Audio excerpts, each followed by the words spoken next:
Yes, karibuni. Leo ni siku ingine njema. I hope you had a nice day. And ni vizuri tukutane hapa ili tuweze kusemezana. I can try to tell some of the people, siku hizi nimeanzia kupatana na watu wengi, so let me just try to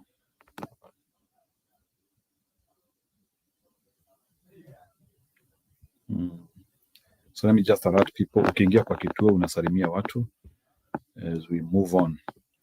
So I appreciate our topic today is very hot. The lynching of the parliament. Sasa Ruto ameamua kuchoma parliament. Lynching ni kuchoma. I think he is done of them. Inoroga needs them. So amesema sasa hawa naweza choma ili so that I can rescue my presidential candidature. So that's all what Ruto is doing. So Ruto is trying to rescue himself by lynching the parliament. So he has decided a time of burning the granaries now. Ili idiots,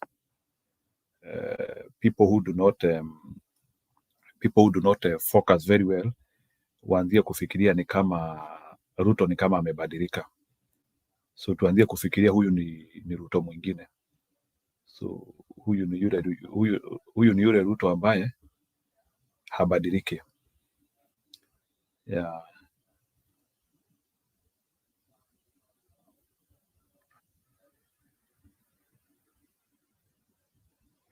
So huyu ni yule Ruto ambaye habadiliki.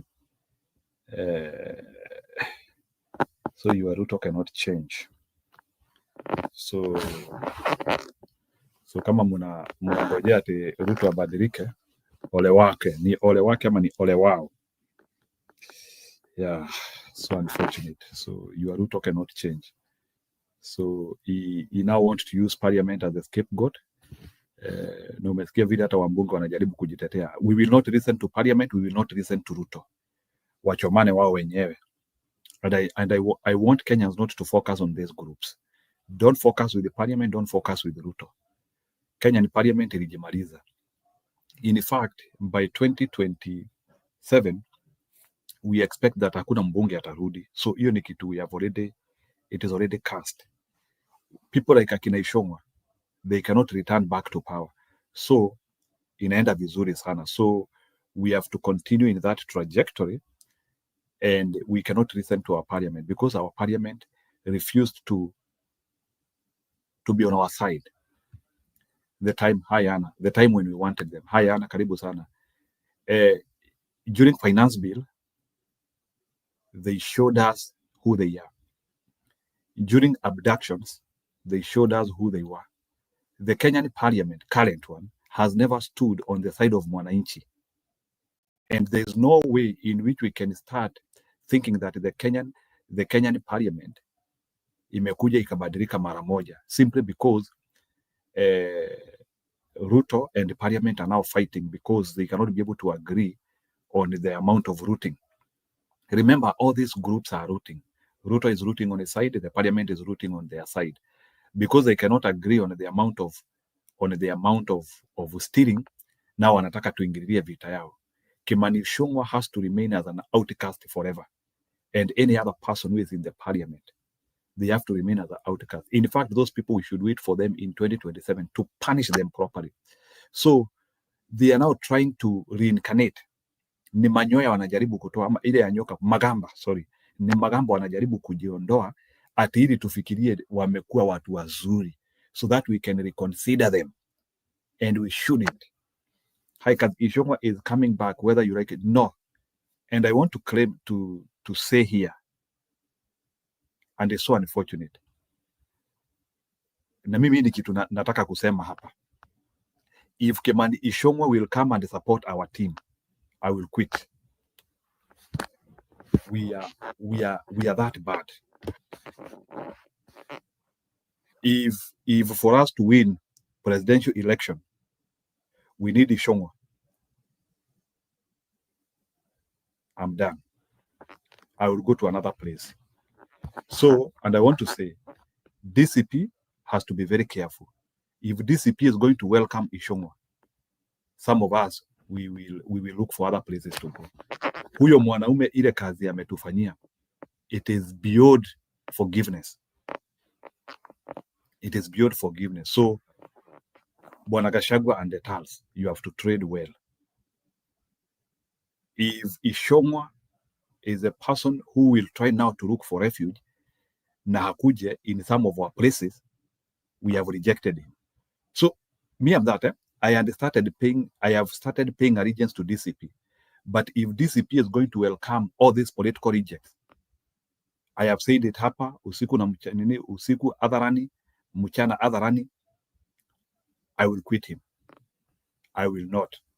Because we cannot welcome thieves from Kasongo in the name of watu wanarudi nyumbani. So our consciousness, our moral consciousness is built. Sababu hao watu ni kujiokoa, wanajaribu kujiokoa. Washaanzia kuona kule wako nyumba imechomeka moto. Sasa wanataka sasa kukuja tuwapee makazi. These people needed to side with us a long time ago. So Bwana Sami Costa, I take whatever you are saying with a lot of insinuation, with a lot of caution, but tafadhali kwa heshima zote, heshima na taadhima, Ishongwa hasiletwe pande yetu. Some of us, we are this brutal that if Ishongwa is the difference between us and him being in our political parties, we will quit those political parties if Ishongwa has to be brought.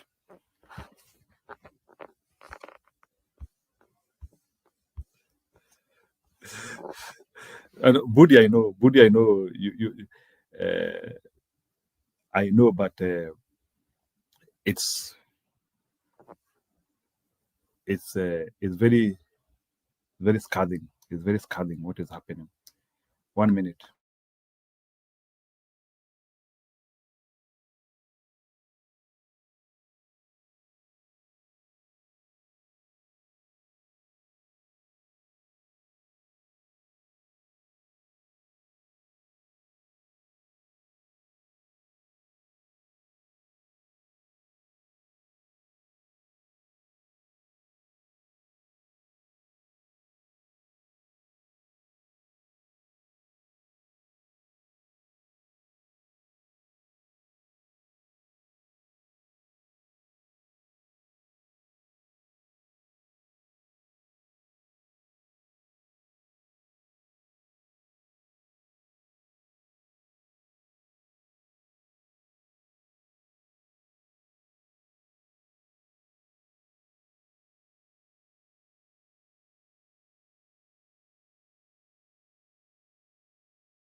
So, Budi, I would want you to come and discuss that with me. You are saying that you disagree with me, but I would want you to discuss with us. But I don't think there is any leverage we can get from Ishongwa. I don't think there is any leverage we can get from Ishongwa. I disagree. Personally, wacha mimi nisimame hiyo kando, hiyo pande kando saa hii, but ile makombo Ishongwa ametufanyia, we cannot welcome him. I'm sorry, but I don't feel I can be on the same side with Ishongwa. I don't know how you want to take it about it. I would want maybe somebody, maybe mnaweza niambia hapa, who is ready to work with Ishongwa? Sahi, who is ready to work with Ishongwa? Even if ni kutoroka, kunaonekana kuna dalili wanaondoka pahali nachomeka, but who is ready to work with that guy?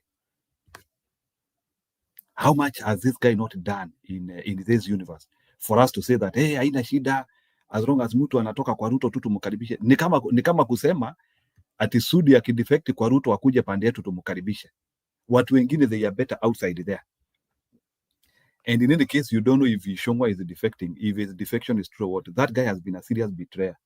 Anyway, hiyo ni msimamo yangu, is a cruel one. I usually also have very cruel stands on myself. So, Bwana Mbudi, we are not welcoming Ishongwa.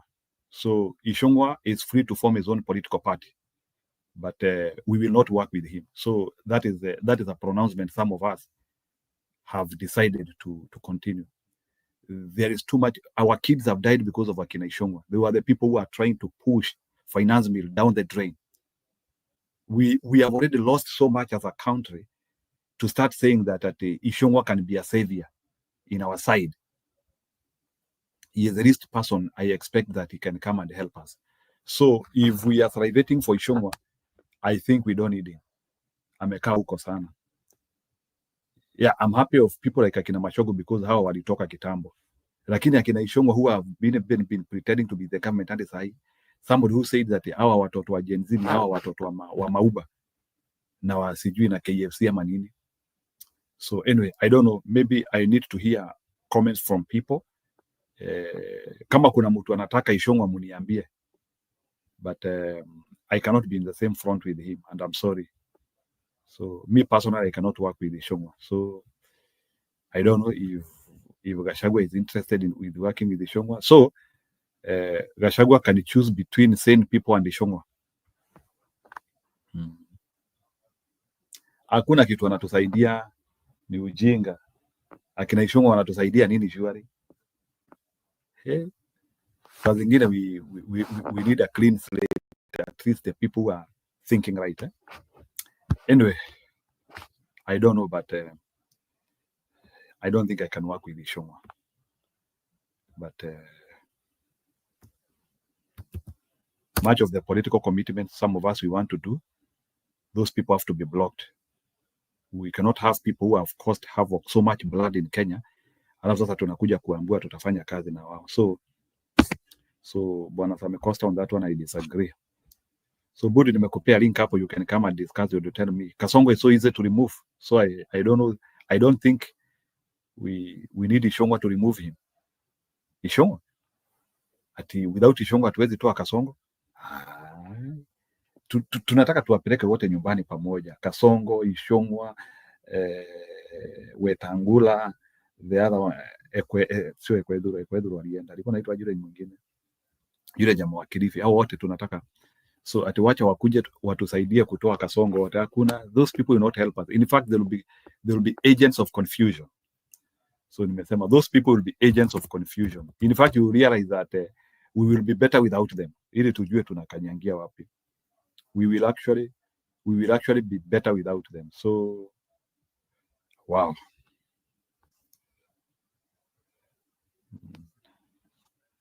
Then tunangojea Bwana Gachagua kesho. So I know it's a massive welcome.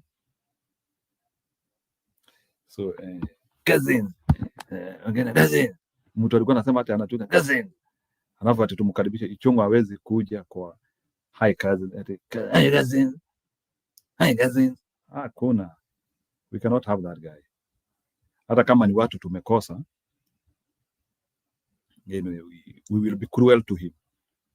He has equally been cruel to us. So wacha tuone matayarisho ya mkereketwa. Wow, look at this. 94% of people believe company culture is important to.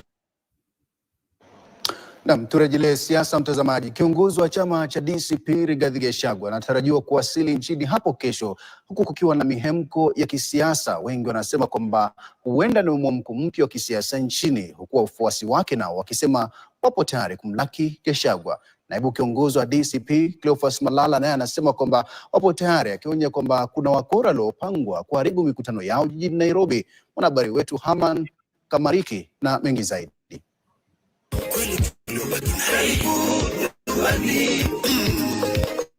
Aliondoka nchini tarehe 9 mwezi wa 7 akielekea Marekani na kutangaza kuwa atakuwa kule siku 60, wakati huo joto la kisiasa likiwa juu hapa nchini Kenya.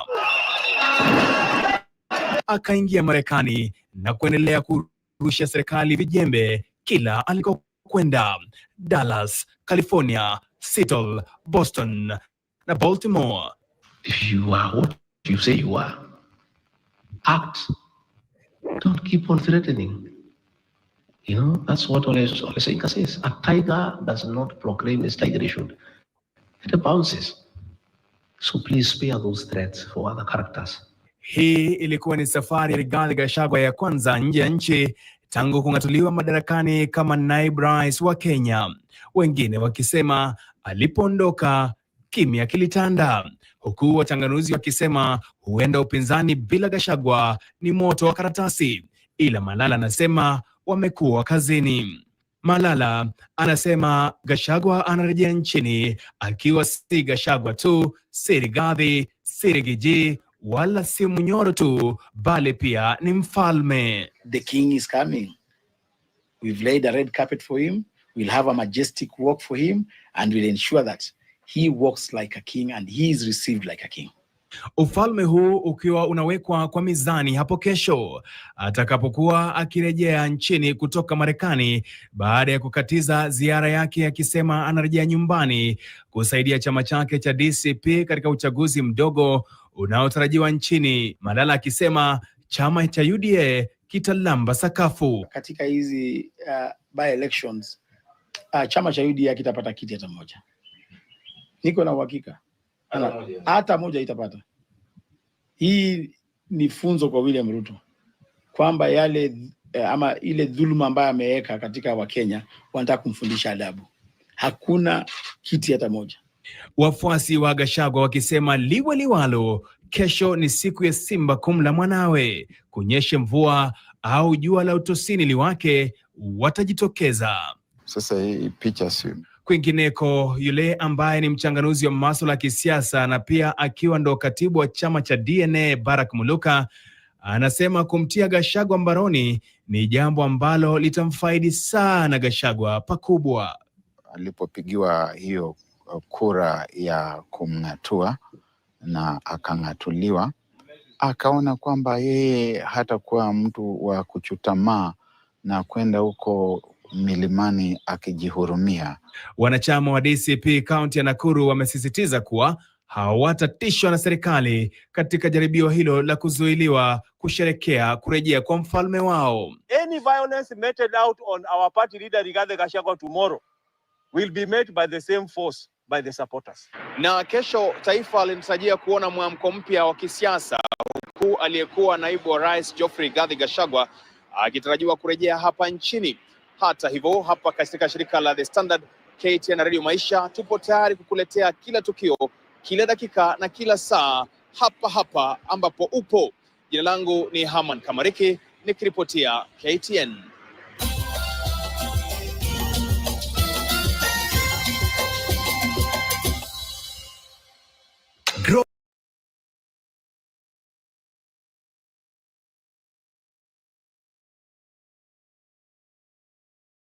Even as we will be following closely about that mammoth welcome of Rigathi Gachagua to Kenya. We predict a very serious event tomorrow. We will be comparing with the Matiba event in the 90s. We will also be comparing with While Baba You Are Away. So that is the scale of comparison we will be doing. So we want to see kama itafika hiyo level, because from that we can now see if he will now be able to catapult himself as a political bandwidth in Kenya. So really tomorrow is a very serious day, and we cannot assume that so we will be watching closely. Hata mimi siendi pahali kwa majaliwa yake Mwenyezi Mungu. I will be here. We will be trying to monitor that, because we want to monitor how the enthusiasm, what wanataka. We also want to monitor the organic, if the crowd will be organic. We will be also wanting to monitor the reaction of the government. So tutataka kuona vitu mingi, but zaidi ya yote tutataka kuona where people will come from, because event ya kesho ni muhimu sana, because it will tell us where Gachagua support is coming from. We will see. So depending with where the crowds will be coming from, that one will give us indications. That one can also give you an indication of what will happen. So we also predict a lot of ashaanza safari, because kama anatoka Marekani 13 hours is less than time needed to travel from America. So I think maybe it should be somewhere either in Atlantic Ocean or somewhere in Europe. Ako somewhere hapo, lakini safari imeng'oa nanga. So we expect a serious day tomorrow. So ni ile siku ya kutukumbusha the homecoming of Matiba. I predict his homecoming could be bigger than the Raila Odinga one, but let's wait and see. Sitaki masupporters wa Raila Odinga wakuja waniambie hey nasema nini, but ni prediction yangu tu. So we will be scaring na tuone people are coming from where, hoping that people have not been blocked. So naona Bundi na mpenzi wake wa kisiasa wanapigana makombo ya we ready, which is okay. So I need somebody to scale for me. Do you think Gachagua, ni prediction tu tunafanya, do you think Gachagua can outdo Raila Odinga? Well, let me show you, while Baba you are away for the purposes of I hope they will be wise enough not to try to bring commotion.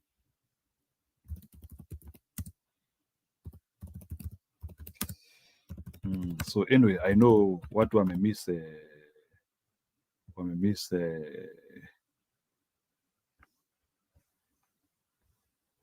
mkereketwa wetu sana.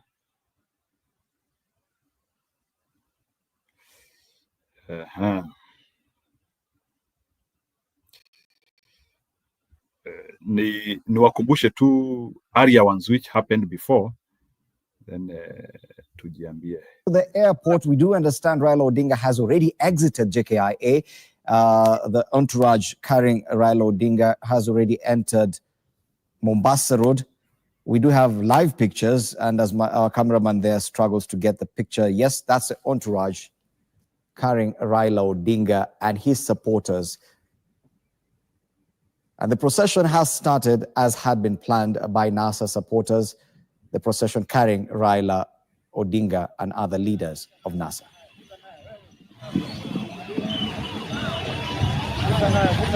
That's what we will be comparing, no?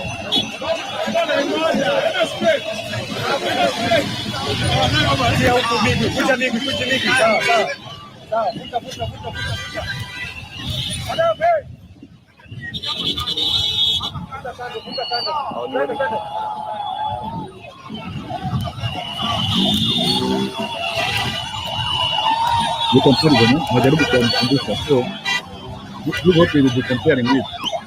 Do you think Gachagua will build up something bigger than this? So what is Raila Odinga?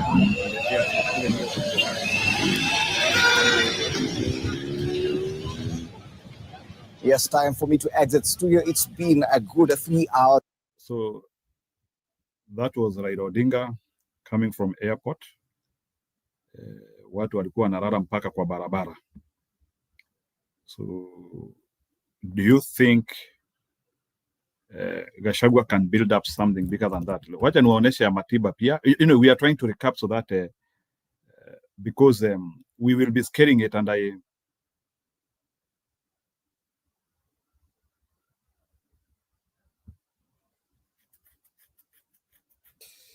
na by the embu kutakuwa na maandamano kabla niwekee Matiba. Wacha niwekee hiyo because it's some good news.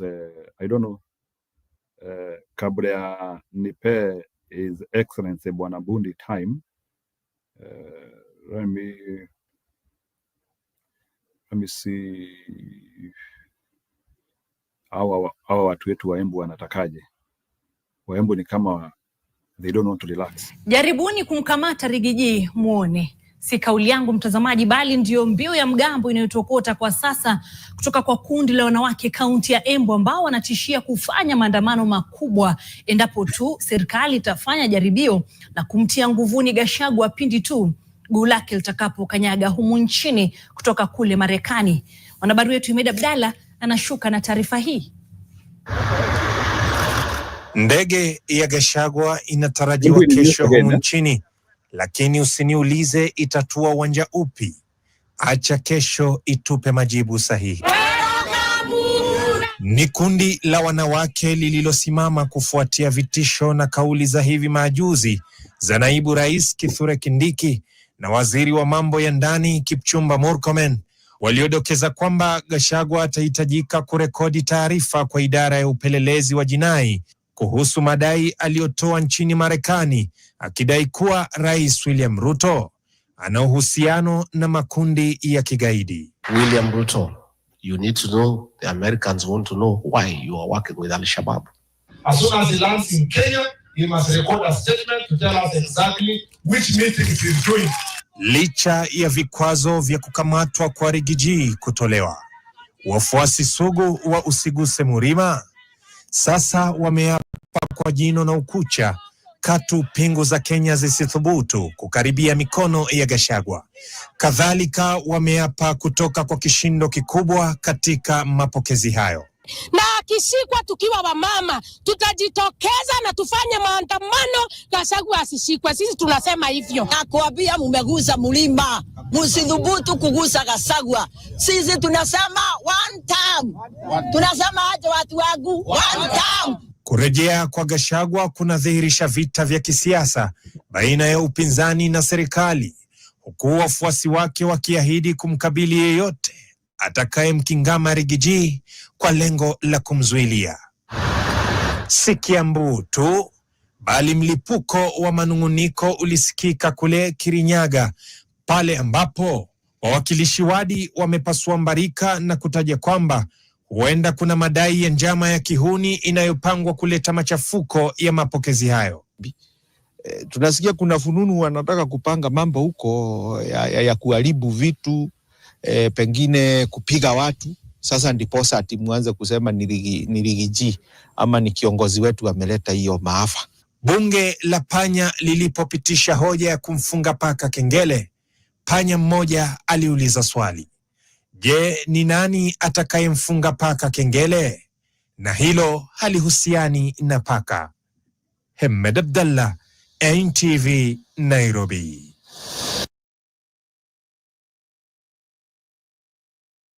Naona Budi amekuja alafu akaenda. Budi, I can give you a chance if you come into the studio, can react to that. Hao ni watu kutoka Embu wanasema mudhubutu kukamata Gachagua muone. Sikujua. I think my Embian brothers and sisters, they always want to be in the news. I think they always want to be the first. Waembu ni nini mbaya? Lazima mutafute mbinu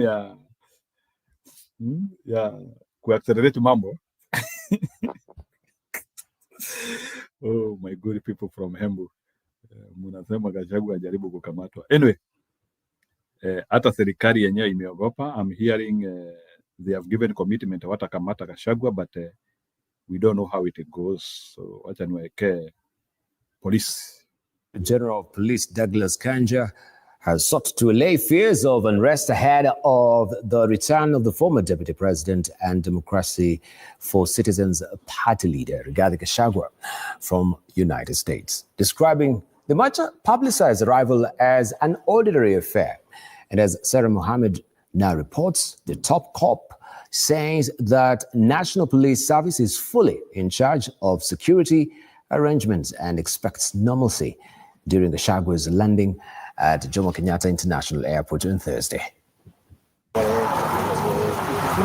After concluding his much-hyped tour of the United States, former Deputy President and the party leader of the Democracy for Citizens Party, Rigathi Gachagua, is expected to arrive at the Jomo Kenyatta International Airport on Thursday.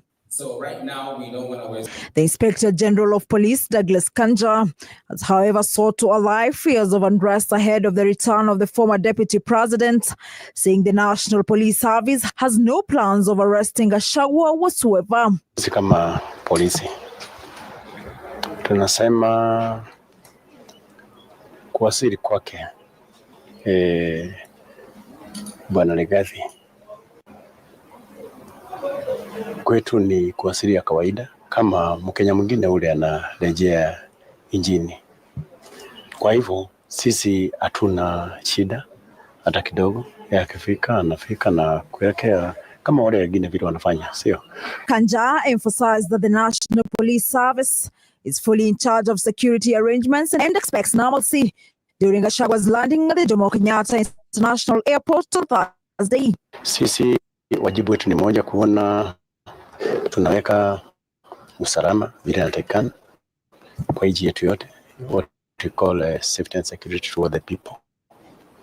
Na kwa wale wote ambao mtu yote akivuja sheria bila shaka pia na anashughulikiwa namna hiyo kwa mujibu wa sheria. Kwa hiyo msimamo wetu tunatarajia yakifika atakuja tu kama Mkenya mwingine ule, anaingia tu hapa nchini alafu na kama kulingana na mipango yake imepanga. Kanja described the much publicized arrival as an ordinary affair, warning the former deputy president that nobody is above the law, and if he breaks the law, the police service shall deal with him accordingly. Hakuna mtu yote ambao wako above the law. Kwa hivyo kama kuna sheria yote ambayo imevunjwa, then statements na ndiko zini kweli, lakini mpaka hapo sisi hatuna shida, na sisi tunasema ya kwamba watu wote wako kwa mujibu wa sheria.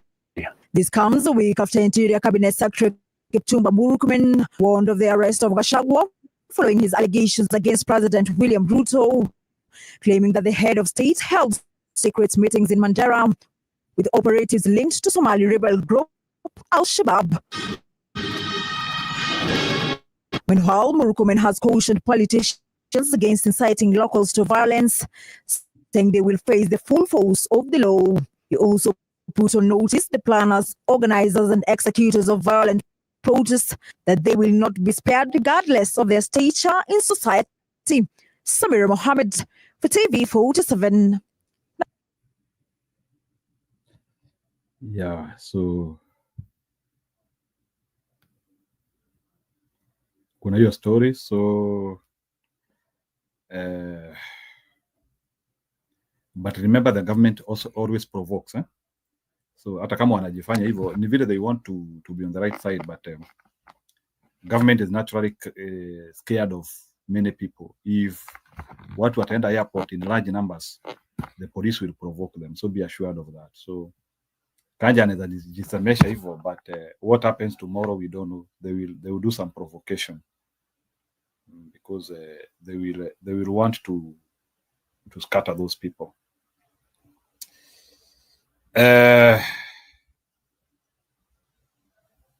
Nimesikiliza mpaka Mashogure ameongea. I was very happy of what he said, but maybe before I go to Mashogu, can we see Matiba?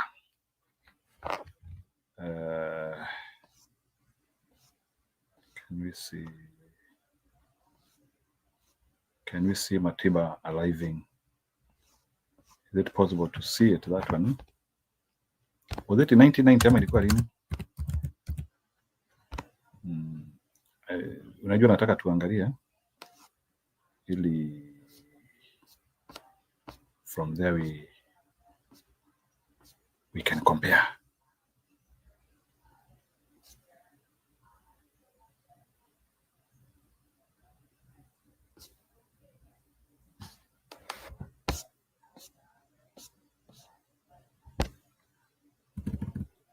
Let's see. Nipeni time kidogo.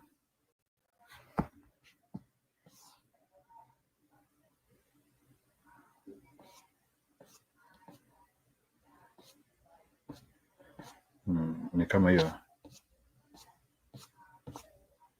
Ni kama hatuna kitu kama hiyo.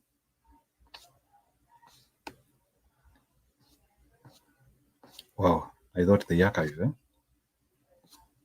I thought anyway, kama kuna mtu anajua, I thought Matiba arrival was archived. Anyway. Boss ready. Okay, karibuni sana na please kama mja to subscribe pia you can subscribe us as well. We are trying to fund this we are trying to democratize Kenya, giving real and true information. Oh, by the way, leo hata sijawapea numbers.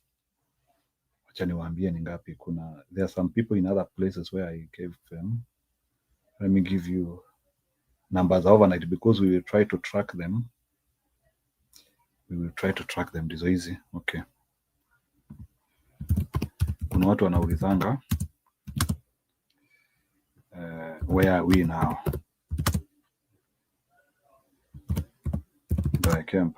Na nilisema nitawekea poll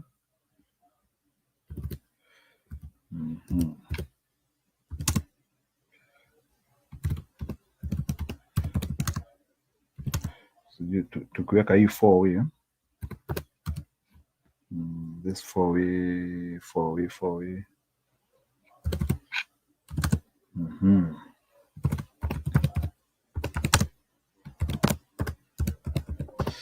Naweka tu just for your own consumptions.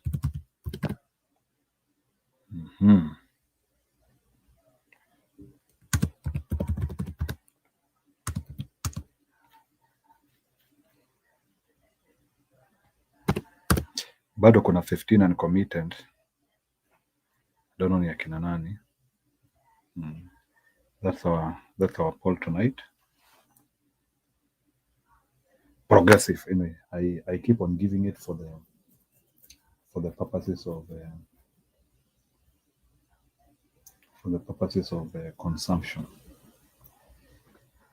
Yeah, karibuni sana. So thank you. I can see we are now building up.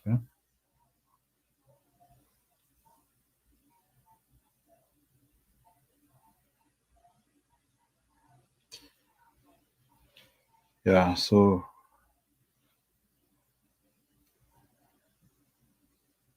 that's how the poll looks like. So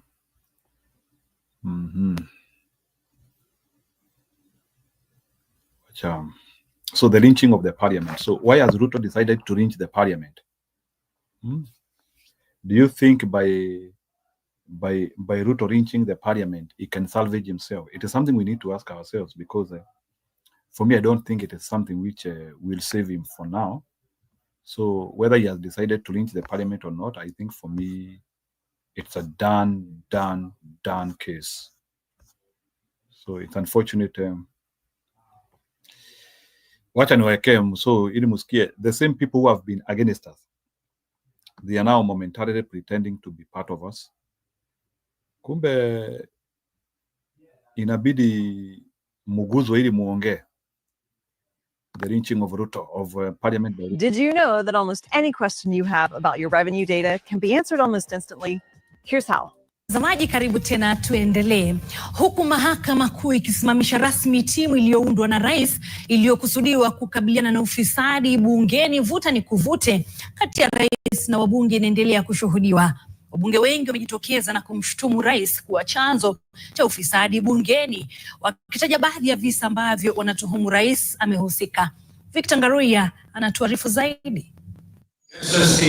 Siku moja baada ya wabunge kumtaka Rais William Ruto awasilishe ushahidi bungeni kwa madai yake kuwa bunge limegeuzwa kuwa nyumba ya ufisadi, rais alitangaza kikosi kipya cha taasisi mbalimbali kupambana na ufisadi. Lakini sasa mahakama kuu imekisimamisha kikosi hicho, hatua inayoongeza moto katika mzozo unaoendelea kati ya rais na baadhi ya wabunge. Kesi hii iliwasilishwa na wanaharakati 4 waliosema kuundwa kwa kikosi hicho kipya ni kinyume cha katiba. Walisisitiza kuwa chini ya katiba tayari kuna tume ya maadili na kupambana na ufisadi EACC kama chombo huru chenye mamlaka hayo, na kuunda timu mpya kwa jukumu hilo ni utumizi mbaya wa mali ya umma. Jaji Bahati Mwamuye wa mahakama kuu alitoa agizo la kusimamisha timu hiyo ya rais kwa muda, na kesi hiyo itatajwa tena tarehe 9 Septemba mwaka huu. Viongozi kadhaa wamejitokeza na shutuma kali dhidi ya rais, wakisema kuwa yeye ndiye chanzo cha ufisadi huo. Hata hivyo, wabunge wengine wameunga mkono rais, wakisema kuwa uchunguzi katika vita dhidi ya ufisadi unafaa kuanza bungeni. It is a shame that the president is saying that, whereas every time there is a bill that is against the people, he is the first person to offer those bribes ili vitu yake iende vile anataka. Rais aliyasema hayo wakati walikutana na timu zote za UDA na ODM, ambako Raila pia aligonga bunge akisema waondolewe hela za NGCDF. Sasa wandani wa Ruto kama Vincent Kawaya wanasema NGCDF isiguzwe. The only thing maybe Tinga you need to do is to draw, unajua kuna mahali uvuki, kuna mistari. Hii live wire CDF hiyo wajana nayo kabisa. Victor Ngaruya, NTV. Microsoft Nilikuwa Office is the nikifikiria industry Livewire ni standard for wananchi. finance and Who said that CDF is part of Livewire? I thought that Livewire ni wananchi. Wananchi ndio kusema. So in any case, I think these people disrespect. Anyway, hiyo ni vita yao. They need to do that. I think this is the lynching of parliament by Ruto, because this is the only way in which Ruto can salvage himself, by pretending to be a very good person. Shida ni hawa. Inaitangwa nini? Kurushiana blame. Taking a blame elsewhere is a very effective tool of diversion. When all the problems are settling on you, you try now to say, hapana, shida sio mimi, shida ni hawa. Ni hawa ndio wana sijui the. So it's a way like Ruto want to come out clean, but I think Kenyans are clever than that. So Kenyans, I don't think Kenyans are moved by any Ruto lies now, because imekuwa sasa ni code. Ruto lies, and all the time Ruto lies. Hata watoto nasikia wanatumia hiyo sasa. So I don't think you can separate Ruto and lies. So in terms of that, he cannot clean himself. Maneno ya uongo ya hezi jiosha. But in terms of now pushing the blame to the parliament, and now wanting now Kenyans to focus on parliament as the corrupt, na yeye ni kama like he is hellbent. He is trying to use the same concept which Uhuru used when Uhuru came out and said that 2 billion is being stolen in a day.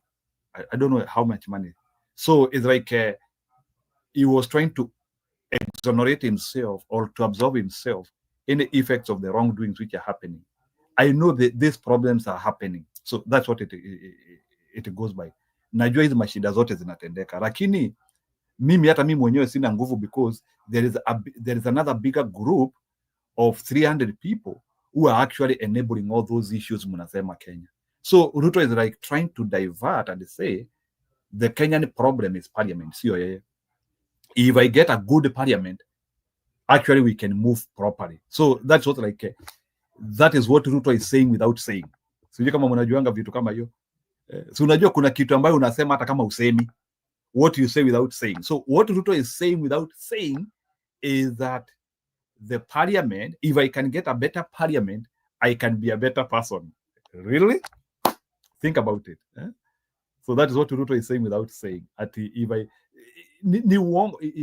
It's a way of trying to absolve himself the wrongdoing, so that he can be able to build up his numbers. Remember, like you see the poll, remember his numbers are in sub-20s.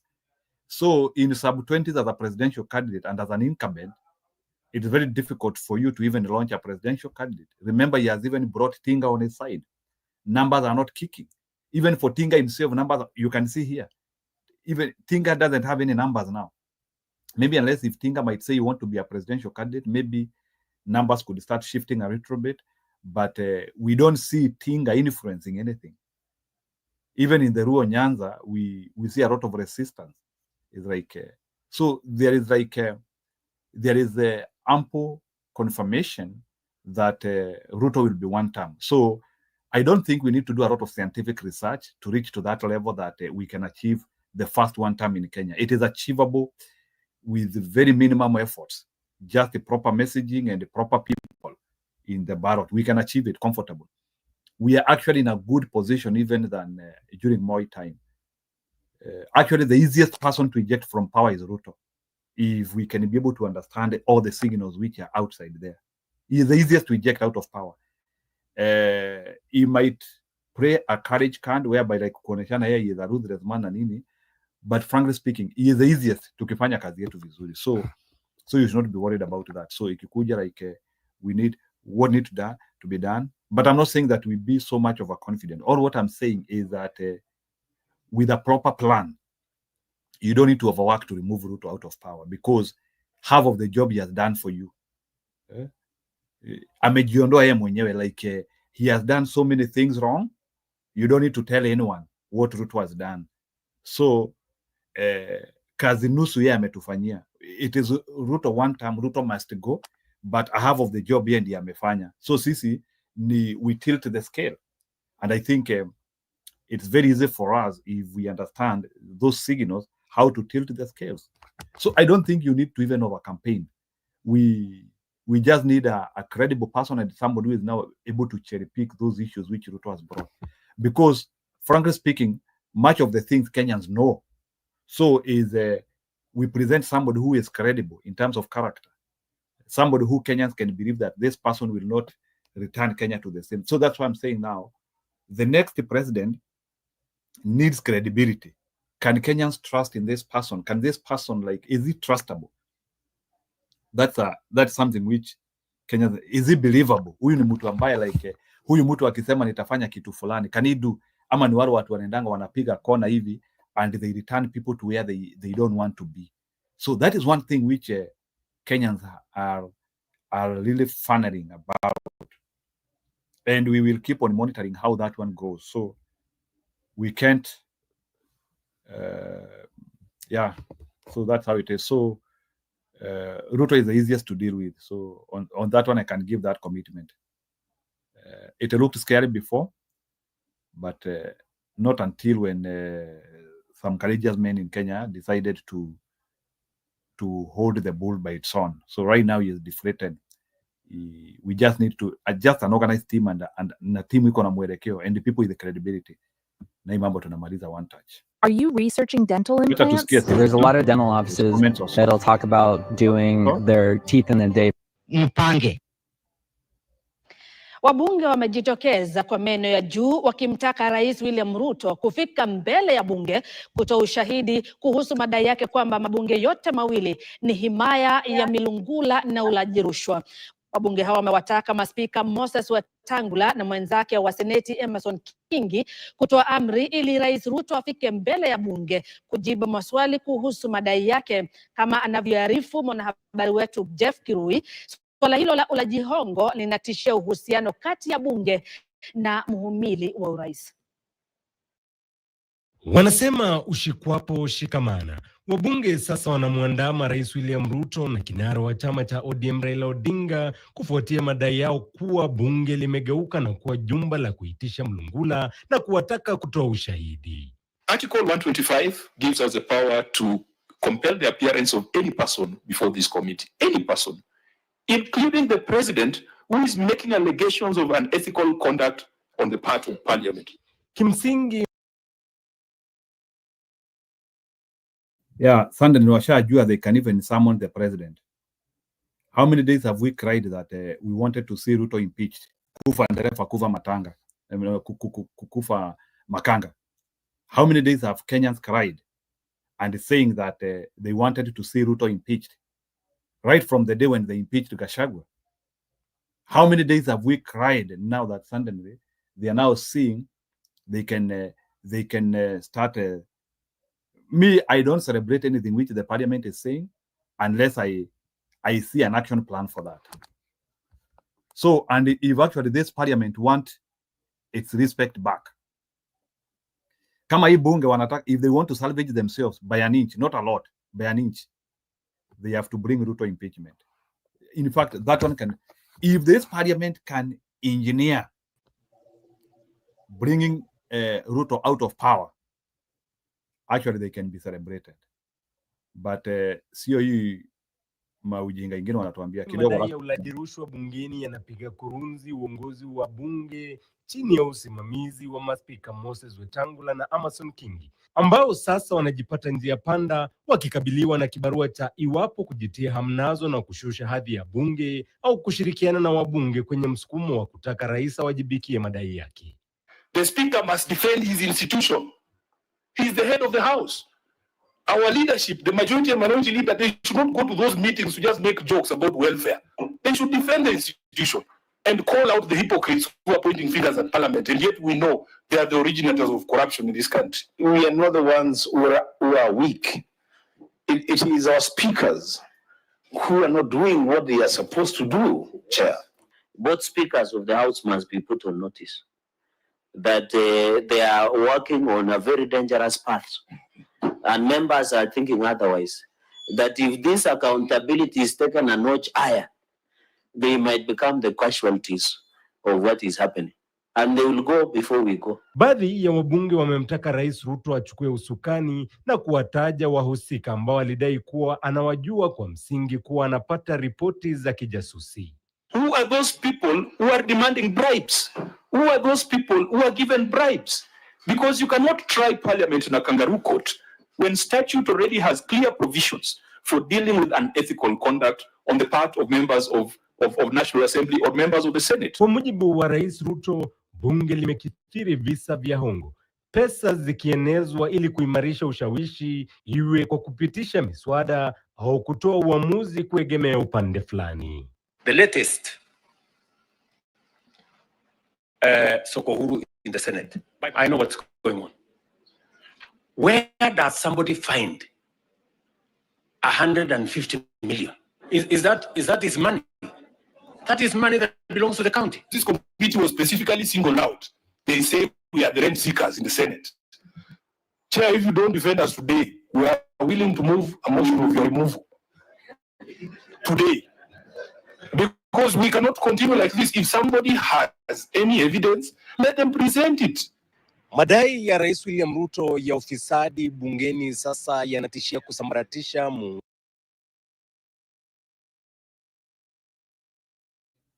yanataka kusambaratisha muungano wa blood-based government. That's what he wanted to say. So, Bwana Mbudi, could you comment about the recent updates? Is it distraction? Is it something which can take Kenyans into the next trajectory of the politics? Is it setting stage for 2027? What is all this funneling from Ruto and the parliament? What is it? Nanjiru, first of all, acha nikusalimu. Hapa bado niko kazi. It's only 3 p.m. I'm just listening to you from back and I'm wondering mbona watu wakuja studio so we can enjoy the conversation, because I believe I think this is the time I think very primal issues have been put on the table as Kenyans to discuss, more especially the role of the legislature and parliament, and if it has fallen short, and what ought we to do. And we put motions aside, we put the politics of 2027 aside, we put our allegiances aside. I think Ruto is right, and the problem is that we are addressing people who come to the show to address us wanaenda wakati when we are talking to them. Unfortunately, tunashanga. That's why people don't come to the show in Jiru. You keep running away from the show. Let me talk to the people that are on the comment section now. I think, unfortunately, even a clock that doesn't work twice a day, it's right. And on the issue that has been brought on a national stage in regard to the role of our parliament, it's the most single primal problem we have, and that is why we've never been able to move ahead. Come 2013, when devolution and the devolved functions were supposed to be taken from the House and given to the Senate, so that we can roll out devolution. By the timetable we had, Adan Duale was the majority leader then, decided to have a fight that what is the most powerful house.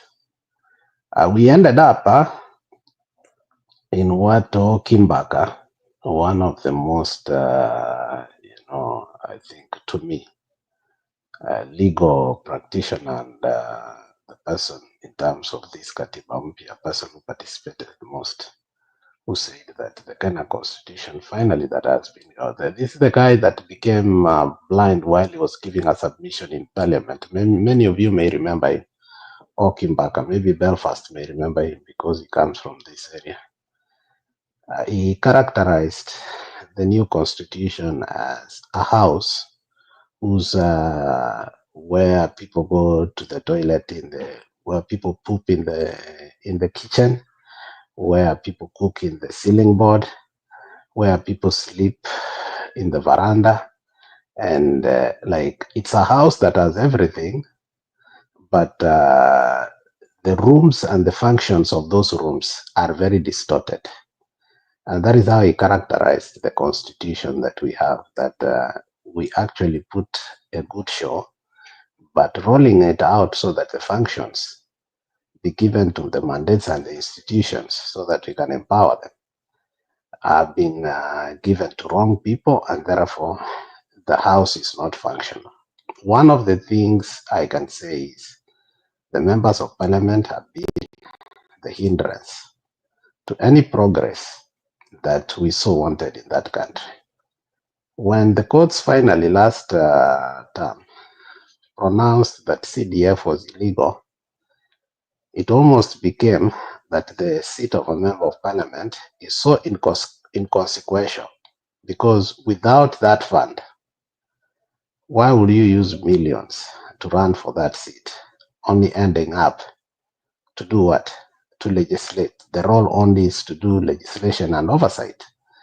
It puts people like Sudi, Kibani Shungwa, Osoro, and others on notice that without CDF, they cannot become members of parliament, because the role that requires from a member of parliament, they cannot actually execute it. Now, it's unfortunate the people who are bringing that debate on the stage are the people we dislike, and that is Raila and Ruto. Raila actually attacked the members of parliament. He attacked the Senate, its role and its mandate. He actually even told them that I think right now, because the members of parliament have usurped their powers, now they are usurping the powers of the MCAs, and they're asking very, stupid questions to the governors, ABCD, which was actually on a level of intellectual and truth. Raila was very right. But political situation in Kenya is not allowing him to speak the truth, because there are mistakes that he has done that he cannot sanitize. So whatever truth he speaks becomes evil. Now, Ruto speaks about the issue of members of parliament being very corrupt. And Ishungwa comes in, starts making noise. Osoro comes in, starts making noise. Junet Mohammed comes in, start making noise. And unfortunately, because we play emotional politics, now we want to join that bandwagon and start saying, oh, Ruto, now he has reached his end. Let's, for a moment, question the context and the content of what was said and decipher it and come to a conclusion.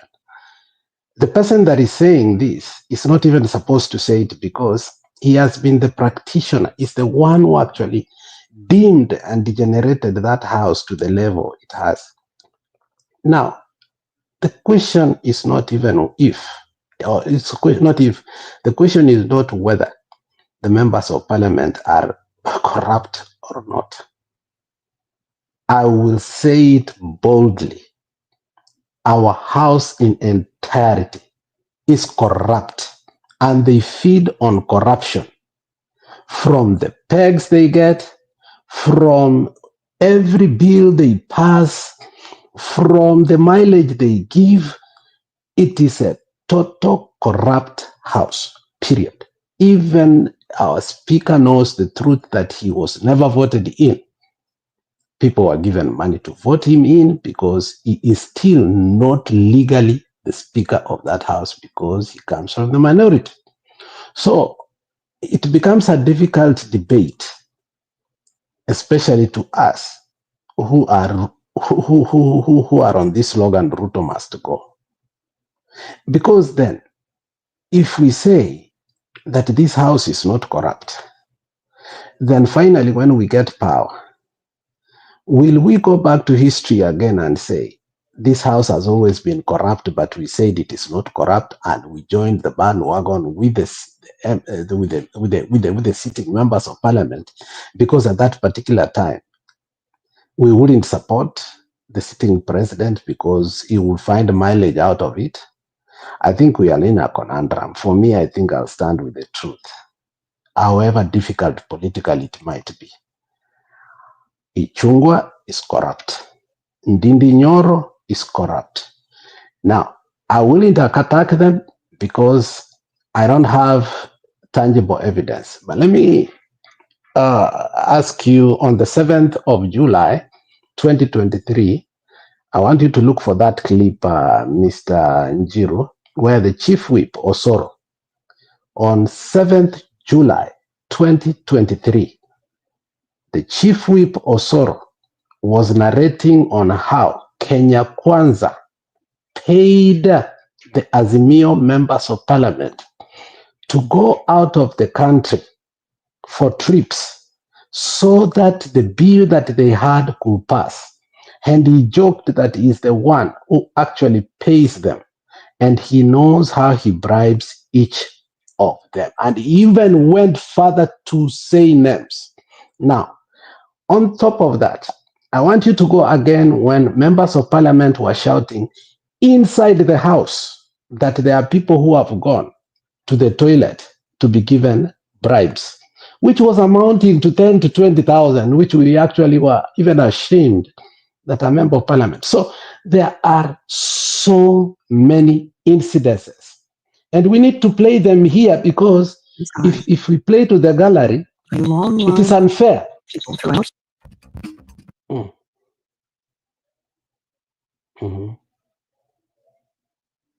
Hebu kidogo tusikie kama iko na sauti, kama ndio hiyo nimeipata kwa KTN.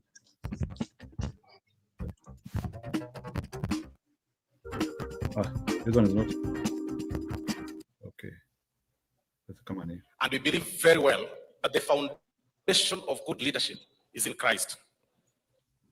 And today, Your Excellency, with all humility, allow me to appreciate the Archbishop, Dr. Julius, in a very special tumeelezwa maneno mingi, lakini Archbishop comes from who? God. Na kwa hivyo sisi tukija kuyu na sisi It's not that one. There's a one. Your Excellency, sema hiyo point. Okay. Okay, Yeah, you can type. Yeah, the Chief Whip confirmed. You know, and the reason I'm singling out the Chief Whip, because the Chief Whip actually is like the accountant of these people. Any loan, any money that the members of parliament get, anything the president wants to do, you know, he has to organize with the Chief Whip because he's the one who whips them. I think it's that one, if I'm not wrong. It's only it's been years, yes. Yeah, hiyo ni video. I think it will be like a short one, but let's see. Hata kama maybe is to hear the excerpt. Let's see. Actually, there's one that the KTN. Bunge wa opposition, na nilisema kwa Kisii ati nilinunua wabunge wa opposition, serikali ilinunua wabunge wa opposition wakapigia finance bill. Mimi niliongea kwa Kisii, nyinyi mlisikia wapi? Haya, ile kitu nilisema ni kawaida, nilisema ya kwamba that is the one that he spoke in the Kisii, but it was translated on KTN. Yeah. Mahali kuna mess yetu, nikanunua supu tukakunywa supu ya malenge, supu ya sasa. Nyinyi mkaenda mkageuza mkasema nilisema supu linamaanisha pesa. Waacheni unafiki bwana. Okay, I will try to. That's the one he was defending. So you can go. I mean, that clip, KTN put it very clear. And Soro had to defend himself because the ethics committee called him and he refused to go to the ethics committee. That Ways and Means committee that is chaired by, today they are remembering, you know, for a very long time, you know, what thing I've always wondered, Jiro, I've always prepared myself one day by the grace of God. And I always pray that I will be in that August house. And one of the houses that I want to serve is the Ways and Means Committee, which is chaired by what? They have defunct that committee, it is today I have heard for the first time the members of parliament and the Senate recall that there is a way and means committee, which is chaired by who? The speakers, and it's supposed to summon who? The president.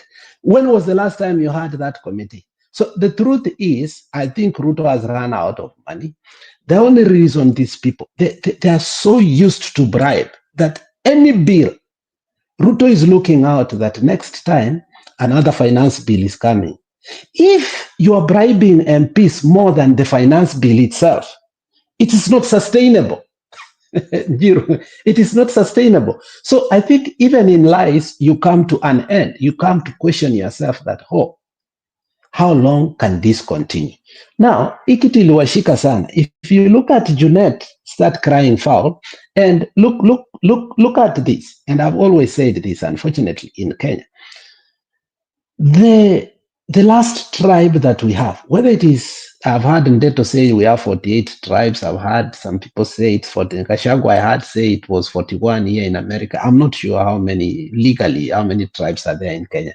But even if it's 1 or 48, 41 or 48, the 43rd or the 49th are the members of parliament. Look on how they are united on this. And the only reason they are united, the only reason they are united, and the only reason they were, because they went to the PG thinking they are going to get something out of it. When Raila told them, actually, the reason you have come here is to tell you that we are giving you notice of the CDF. Did you hear them boo? Now, it becomes hard for me that these two conniving characters, Raila and Ruto, are saying things that probably it is Gachagua and Kalonzo who are supposed to say, so that it can be on a national platform. We attack and we implement them. Unfortunately, the villains are the ones who are bringing them up. But they are good things. This is the time we must dehorn these members of parliament. We have an opportunity. The problem is this: are they going to negotiate with the executive so that again we fall into the trap? I think it is a good moment for us to acknowledge the same way the members of parliament have cahooted together and started crying foul. It is good for all of us to Kenyans to say it and say, to come together and accept that the members of parliament are the rot of our society. Once we agree into that, then it will be a good thing for us. Now, whether the next in this narrative will be, we will have achieved one thing. We will have brought the members of the parliament into that hot seat, okay? Whereby at least by the time they are voting for any crucial bill in our country, we will look at them and tell them that it is money that is talking, it is not their brains. It is a high time again to say that, okay, yes, Raila was wrong in all these things, but he looked at them, he said, the work of an MP is legislation and what? He told them it's only two things, which Sudi cannot do, which many members of parliament cannot do. So a lot of people just thump that are members of parliament today because of what we call an national government CDF. And that has been the elephant in the room for a very long time. The courts have pronounced, and even Raila said the reason this was brought at that particular time, it was the right thing to do, because for a very long time, the equation and the distribution of resources was politicized to the core. So they saw it as a wise thing for it to take root until devolution takes place. What is the role of a member of parliament building roads? What is the role of a member of parliament distributing bursaries when the counties have a Ministry of Education, a Department of Education within the devolved county government? What is the role then? Is a member of cabinet, a member of parliament, a government of itself that has a Ministry of Education within itself. I think that is where we are getting it wrong. This is a good debate that actually we can put our house into order. Unfortunately, and I emphasize this, the people bringing it are the people who are perpetuating and exacerbating what we called Ruto must remain until 2032. And you know very well, Ruto is not good for our country. So I think we are caught between the hard rock and the hard place. That should we accept or should we deny? So, Accepting it Alex, puts us in a bad position. Rejecting Alex, it in the kidogo, future, yeah. Okay, kidogo, as we come to Bwana Musimamo, let me ask you a question. What if we are saying that this thing is just coming from the bad? What if it is something which Ruto sees it as the only way in which he can be able to reconnect back into Kenyan politics by playing a good scene, like he understands where the Kenyan problem is? What if he is re-engineering himself so that he can be able to confuse Kenyans more? It is not actually coming from his mouth with the right intention. It's like giving the details of what is ailing us with the name of like he now start claiming that he now understands the Kenyan problem. Do you think that problem is not a problem which could have been isolated by any other person, and rather they had to bring it quickly, so as a part of salvage for his campaign? What do you think about that? And that's politics, unfortunately. Yeah, you know, and that's the problem with the democracy. That's the problem with democracy, unfortunately, my friend. So, I mean, it's a fight for power. And the fight of power, I mean, you can redeem your man, you can redeem yourself, you can do, you know, it's like Gachagua a few months ago. You know, we could not stand him. So, I mean, you cannot expect, you know, for us to say, okay, we can forgive Gachagua, we cannot forgive Raila, we cannot forgive Ruto. It is up to every Kenyans to decipher and digest what they want. And unfortunately, democracy gives even villains an opportunity to redeem themselves. And that is why I said that, you know, it is unfortunate what is coming out of this man. It is the truth. I started that way. I say it's a conundrum for me. I cannot deny what they are saying is true, but I cannot believe it's coming from them. So it is up to us as the electorate to sit down and ask ourselves, how can we go through it without giving these two men credit? The idea is that for them to get the credit, and they should never get it. They are the creators of this, okay? So how can we tie them to this? And that is why I told you, can you play this clip? Because today, people like Ishungwa, people like Junet, people like Mbadi, people like so on, they will make noise as if they have not been practitioners of what? This corruption. That's why. So we need to bring out clips of showing of her. So the next day it will be Kindiki when they will say that, you know, Wanga is going to be the deputy president. Some people are going to rally behind Kindiki, knowing very well that Kindiki used a lot of money, and we don't know where it was coming from, to bribe people, to lie them that it was what? So that is the unfortunate thing. So I'm saying this, we must use history to deflate these people and say, you are the creators of this.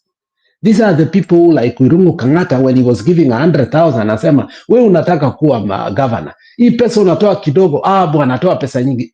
Where does Wirungu Kangata get all this money that you are expecting him to give? So I think it's a high time to show that the creator of what today we are experiencing, it is Raila himself, it is Ruto himself, and they cannot run away from it. We must tie it to them. We must accept it exists, but they must not get the credit for it. And it's not a difficult job. The most difficult is to accept that, you know what, they are saying the truth. But because they are saying the truth does not mean that they must get credit to it. So and that's how the politics we must play. But if we start saying, oh, Ichungwa hawezi, let's accept Ichungwa is disagreeing with his master because finally the pipe has stopped leaking. And if he wants to come on our side, let him come so that he can tell us everything. But he's not going to be elected based on this record. But if you want to help us kill Kasongo politically, you are welcomed. Anything that will help us put Kasongo out of State House, for me, is a benefit. I will not say no to it in whichever little way. So that's all I can say. We are not going to sit here and disagree that the members of parliament are, so that they can start feeling good that, oh, Kasongo needs to be impeached because he said this. No, Kasongo is not going to be impeached because he said this. No, the members of parliament are wrong. Kasongo should have been impeached long time ago for the deeds that he has done to that country. Why is it that they want to impeach Kasongo based when he's touching their corruption and when he's touching their what? CDF? Is it that only when you stop the money coming, that is when they wake up? Hiyo ni kufunza watoto tabia mbaya. It's like these are like kids who have bad behavior, So the whole issue is members of parliament are throwing tantrums, political tantrums, based on what they are being told that not every bill you're going to vote, you're going to be given money. This must stop. The issue of CDF is going to stop. And these people, you have to remember, the reason they are members of parliament is not because they are serving us, it's because they are managing CDF and they are beneficiary of CDF. If CDF was to be taken out and everything that comes out of CDF and the PECs that they get because of corruption, if they were to be taken out and you just remain a legislature, very few of us will be having passionate like me to serve Kenya in the August House. Very few. People like Sudi will not even try to vie out to become a member of parliament. So I think this is a good debate. Unfortunately, it's being brought by these people. So how we maneuver through it, it's going to be how we are going to deflate them. And I think we must use this opportunity to bring Ruto into account that, all this bribing. And if Ishungwa will help us and Osoro to say, look, Zé, this is what you have been doing to us. You have said, you have bribed, the house has been bribed, and we know it. If one of them will come out openly and honestly, in spite and despite of their history, I don't care. They have not been corrupt. The MPs do not get money from themselves from the treasury. The treasury gives them money. How does the treasury? Who signs for the treasury to give them money? It is Kasongo himself. It's the presidency. So the buck will stop that Ruto is the most corrupt person. And I think that's the debate I want, of corruption. Msimamo endelea. Okay, sawa, Alex, you're mzuri. So Musimamo, you can go ahead, please. Sawa, asante. Pokea Jiru alafu na kakaangu hapo Alex na wale wako kwa comment section mimi nitakuwa mfupi wa maneno. Mtoto mlewavyo ndivyo akuavyo. Mtoto mleavyo ndivyo akuavyo. So by the time Kasongo akisema kwamba lakini sasa yeye si ndio amewakuza? Nani ameweza kuwa bribe? Si yeye. So the way ameweza kuwakuza na kuwaonyesha kwamba hii petition hapa nitafanya hivi, sasa ni nini sasa anageuka tena kinyume? So to me hii yote ni kiki na ni mipango ya hawa wanasiasa kutuvuruga akili. Maana kimtazamo wangu naona kwamba wengine hawatarudi bunge kama 2027. So it's like ni wanaanza kufumkana huyu na yake, huyu na yake, huyu na yake, lakini mwisho wa siku watakwenda kuungana tena kule mbele. So wabunge wakija wakituambia kwamba sisi tulikuwa tunafanya hivi, tunafanywa hivi kinyume na sheria, sasa hapo mimi nashindwa kwa kuanzia na kwa kumalizia. Na kama Kasongo atasema si kila kitu ni lazima mpewe pesa ndio mpitishe, ina maana kwani kachoka? Pili na mwisho haswa, nimemwambia mjadala ni mfupi kwangu, ni kwamba hawa wabunge wanaopiga kelele sawa, mbona wapigi kelele wakati huu, ili hali wangekuwa na uwezo wa kupiga kelele awali, maana wako kule kuweza kutuwakilisha, wako kule kuweza kutusimamia haswa, na pia kuhakikisha kwamba rasilimali yetu inatunzwa vilivyo. So ni nini wanatupigia kelele? Na ukitazama wenye wanapiga kelele ndio wao wa kwanza ambao walikuwa wanafagilia chochote kile ambacho baba yao Kasongo wamewaelekeza. Wote ni hao timu mafisi. So huu ni mpango na huu ni mchezo tu wa kuweza kutukanganya mitazamo ili tuje tuwaamini akina Ichungwa sasa wameweza kuzenduka na ni wenzetu, wakati ni wale wale, kwa sababu kimtazamo wangu mimi siwezi nikaamini Simba kisha kapigwa na mvua niseme ni nyani hata siku moja. So kwangu mimi hawa wote Kasongo pamoja na hawa wanaopiga kelele akina Usoro, akina Ichungwa, akina Junet Mohamed, au wote, hii yote ni propaganda na mipango ya kuweza kukanganya akili ya Mkenya, unaona. But wote kapo lao ni moja tu, wote wafisadi, na wanajua kwa nini wanazungumza haya. Maana wangekuwa wakweli na kushikilia haswa majukumu yale wametumwa haswa na wananchi haswa kwenda kuyafanyia kazi, basi wangekuwa washajitokeza kitangia awali kwamba hatuwezi chukua hongo ili kupitisha hiki, hatuwezi chukua hongo ili tufanye hili. Sasa kama wameshachukua awali, sasa hivi na huyu mwingine anasema si chochote kitakachopishwa mchukue hela, basi hawa watu wote wanatukanganya sisi, lakini wanaelewa ni nini haswa wanakifanya. So kwangu mimi ni kusema hivi, kama Mkenya ama kama mwananchi, ni kwamba mimi sisikizi hizi zote ni kelele za jura. Cha msingi hawa wote hawatufai, na kilichobaki sasa ni kuangalia nani atakuwa mkombozi wa kweli, nani atakuwa mkombozi wa kweli, ili baada ya kusafisha uchafu atuwete katika meza na tuanze kuwapa hizi clips. Kaka yangu hapa Alex amezungumza kwamba hii ni matamshi na mipango yenu mliokuwa nayo tangia awali, na hizi pesa zimetumika kinamna gani, na pia sheria ichukue mkondo wake. Lakini kwa sasa hivi siwezi muamini Junet, siwezi muamini Ichungwa wala Usoro na mwingine, wala siwezi muamini Kasongo, kwa sababu hao wote ni timu moja. Sasa kuja kugawanyika hapa mbele ni kama kutukanganya tu akili, ama kunikanganya akili kama mwananchi, lakini kwa kweli hawanifai. Mimi nitaachia pale Njiru, lakini unifafanulie hii hesabu yako, sipati vizuri hapa. Nimekaa nikiangalia, nimeona hapa kwa comment section kwamba Gachagua 40-13, Ruto 22, Matiang'i 13 na hiyo kuendelea. So at least ukinifafanulia kabla litimke hapa nitashukuru, lakini tusiadaiwe na hawa wote timu mafisi tu. Asante.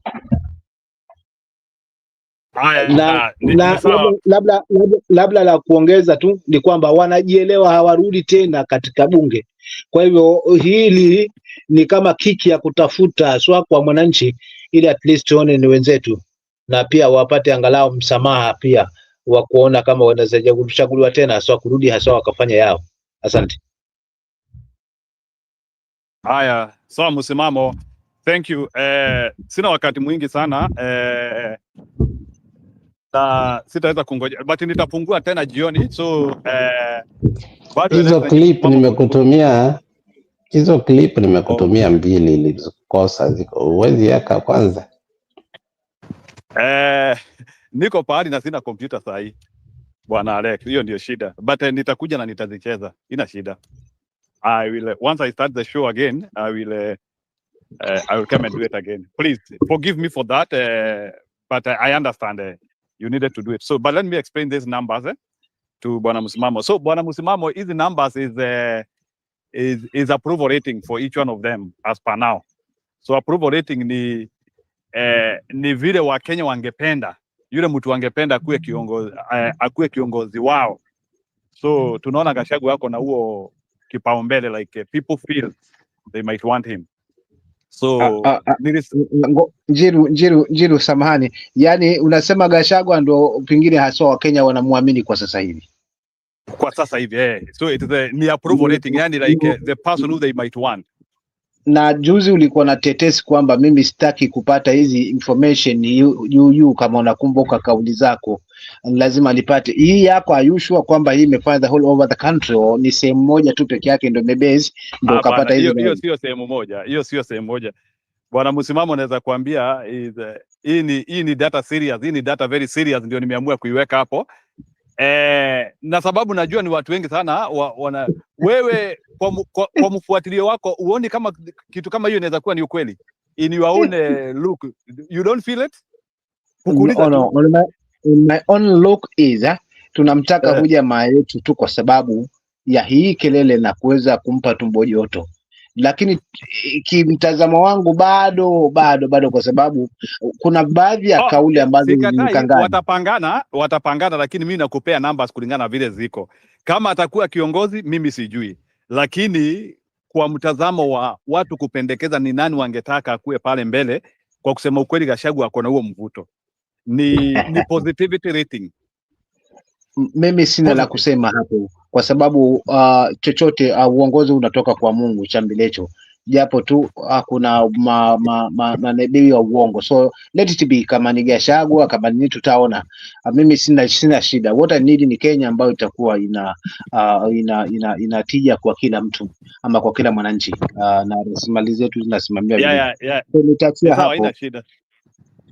So bwana elect tu nitakuomba tu kwa heshima, hizi video zako nimeziona, but nitacheza kwa hamu ya pili. I will be opening another link after around 2-3 hours. Ni vile lazima niende nimalizie kitu na siwezi taka kufungilia hiyo, so that is why I am unable, because nilikuwa nishaondoka, so that's the unfortunate part.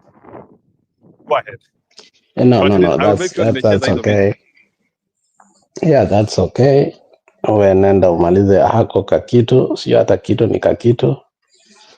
Lakini ningeambia msimamo, kama unaleta data hapa, wacha leta serious kama ya Njiru. Umesikia Njiru amesema yake ni very serious, maybe ulileta yako haikuwa very serious, so next time msimamo unaleta data hapa. Mimi na data ni wapi na wapi ndugu yangu Alex, ni kama unanienjoy kimpango, kwa maana mimi na data ni wapi na wapi. Unajua mimi data yangu ni yale nafikiria katika akili yangu, that's my own data, lakini sina uwezo wa kuweza kupata. So nikiona kama hivi lazima niulize maswali mawili matatu kisha nijiweke sawa. Unajua alikupigalo Alex limekufunza, na kosa la mwaka huu naamini kwamba ni marekebisho ya mwaka mwingine ama ya wakati mwingine, ushaona. So tumi nitaachia hapo Alex, lakini kwa masuala na data kaka yangu hapo utakuwa sasa ameniingiza kuliko mimi. Nitafuata data ya ndugu yangu nani Njiru. Asante. So kwa hivyo msimamo, tunataka data ya cost. Hiyo ndio inatusumbua wengine sana. Unajua cost bado kuna vacuum, sijui vacuum inaitwa aje cost. Data ya cost Alex, kwa sababu nitakatwa hapa ndio maana nimekukatiza. Data ya cost don't believe una sauti wanapiga kelele viongozi. Njoo mashinani mahali tupo. Mimi nimeenda Kilifi, nimeenda Mombasa, nimerudi haswa mahali nipo Kwale. Wananchi hata wenyewe viongozi pia wana haya kuweza kunadi serikali sasa hivi upo. So viongozi wasiwatishi hawa wanaopiga kelele kina Joho na wengine ambao wako closer na serikali, lakini ndipo haswa kama msimamo unavyozungumza, mtazamo wa mwananchi na fikra za mwananchi haziko mbali sana viongozi haswa kuweza kunadi haswa huyu jamaa yetu na sera yake. Kwa hiyo mwananchi bado yuko ngangari, hawajaweza kumkwamua kabisa. Kwa hiyo tusitishwe na kelele za viongozi. Na kama hili litawezekana, nijaribu kuonyesha haswa kwa mifano, kama ingekuwa inawezekana kwamba nitembee hizo sehemu zangu, alafu uone haswa kwamba kile ninachokizungumza ni kweli. Nifanye tu uchambuzi na baadhi ya sehemu na wananchi, then utaprove haya ambayo nakueleza. Sasa msimamo, ndio maana Njiru amekwambia data is a serious thing. Data si emotions, sio hiyo unasema tusitishwe Tusifanye data ni numbers, leta numbers. Hizo numbers ukileta Wewe Alex bwana, wacha kutishia msimamo sana. Ni ile najaribu kumwambia hiyo nacheza na information tumeleta msimamo. hapo. Naelewa. Lakini msimamo I'm usijali. just joking. I'm just joking with msimamo. Msimamo watu wa coast. Msifanye mistake na ninaiona you people are almost doing it. Huyu jamaa jicho pevu asiwadanganye. Hassan Omar asiwadanganye. Kuna watu wanakuja nyuma kama umbwa mwitu. Watu wa coast kaeni chini. Ngoja. Hold on. Yes. Hold on. Sikia. Watu wa coast kaa chini. Mjiulize maswali mawili. Wakati wa Arabu walikuja kabla wakoloni wakuje, toka Mombasa mpaka mile 9 ama 6, kitu kama hiyo. Muelewe kwa nini wakoloni wa Waarabu hawakuchukua, lakini wakoloni hawakuchukua Mombasa kwanza wakati Waarabu walitoka kule. Muelewe historia yenu na mjue uhusiano wenu na Waarabu na mjue kwa nini Karisa Maitha alikuwa ndiye kiongozi wa kwanza ambaye alijali watu wa Mijikenda. Nataka unisikie, sitaki jibu lako leo.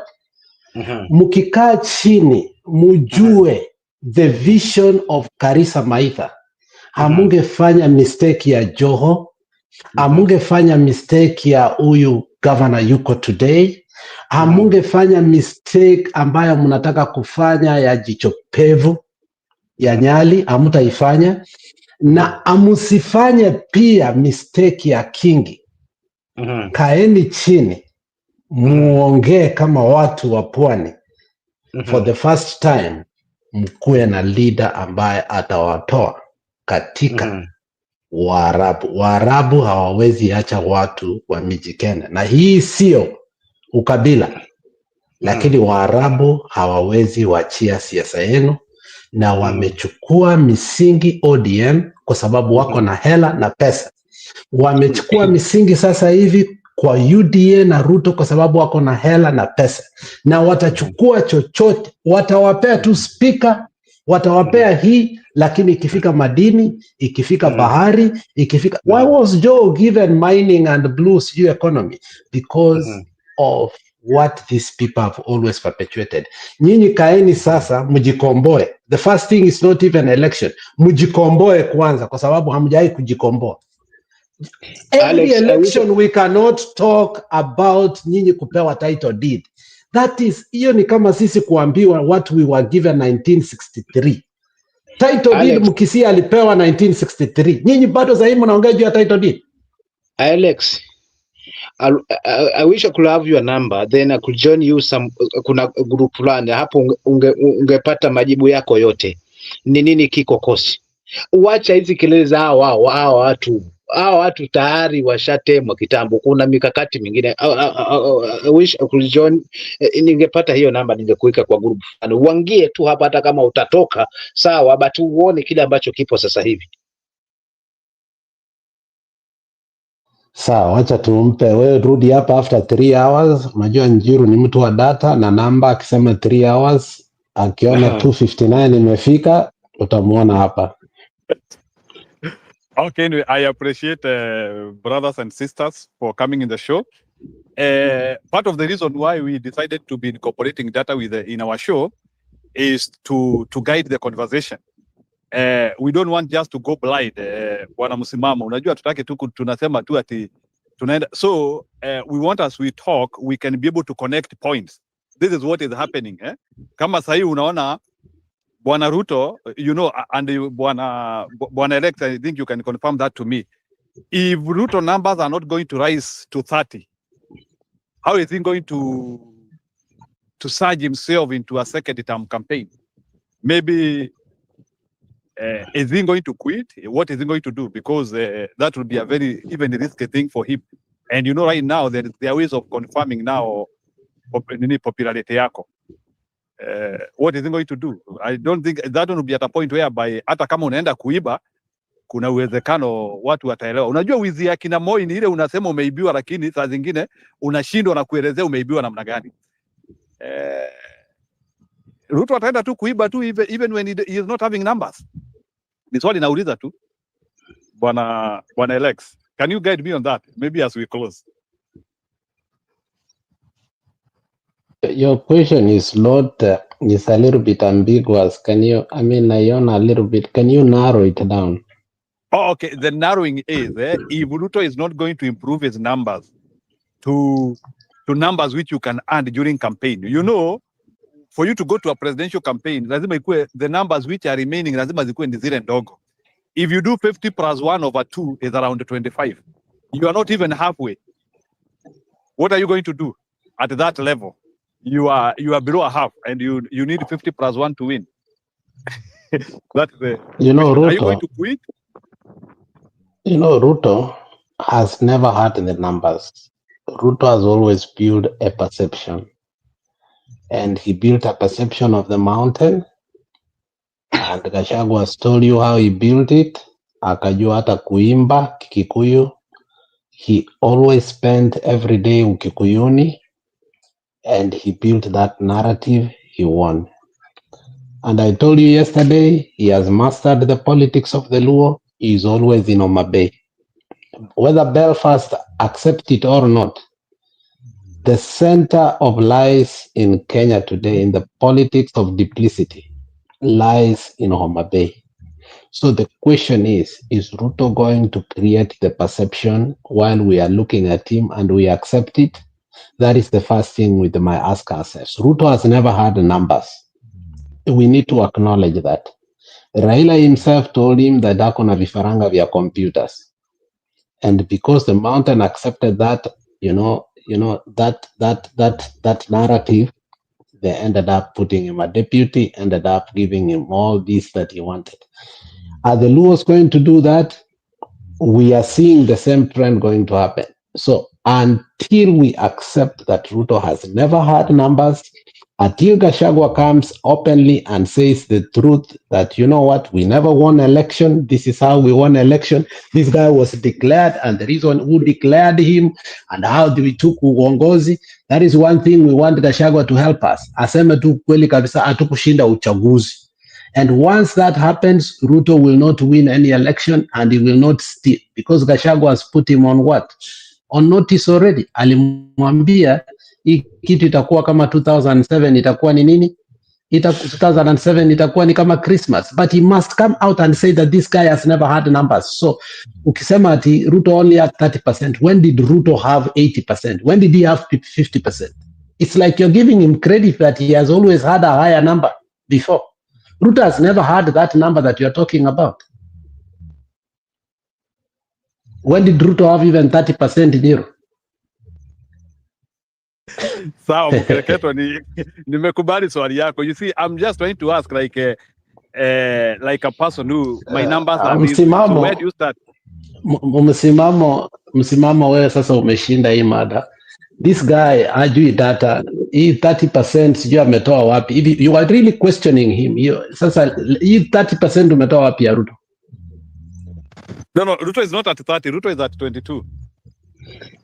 Even if so umesema hivi cannot get 30%.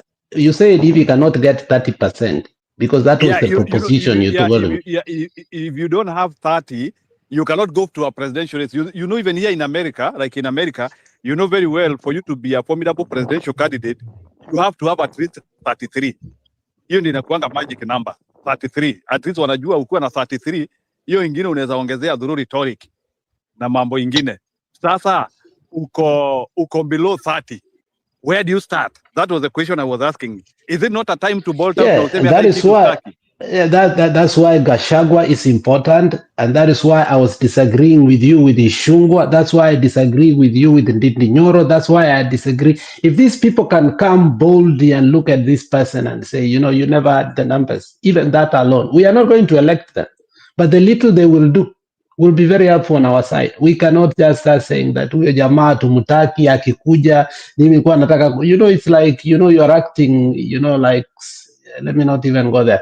Like No, huyu mtu no, akikuja vile bwana, sasa mimi ametuumiza sitaingia bwana DCP. Alex, No, but you were so emotional that you know, I was laughing at huyu mtu. I was almost warming up to DCP. Huyu mtu nikisikia tu amekuwa welcome, mimi sasa sitaingia. No, my friend, it's a movement, and in a movement you don't tie your emotions there.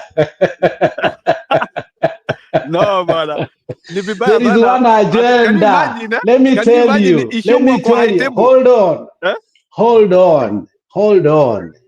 Sifuna told us, huyu jamaa anatuambia hatuna agenda. Number one agenda in Kenya today is not even to build roads from where to where. Number one agenda ni kufanya nini? It's kutoa Ruto. That is what unites us, all of us. That's what actually makes me support Gachagua. But if I will, what Gachagua used to say, and if you want me to compare what Ichungwa is saying and Gachagua is saying, what Gachagua said was worse than what Ichungwa has always said. So bro, don't even bring breaks hapa watu waanze kukumbuka vitu zingine. Number one agenda, if you are anti-Ruto, you are in this movement.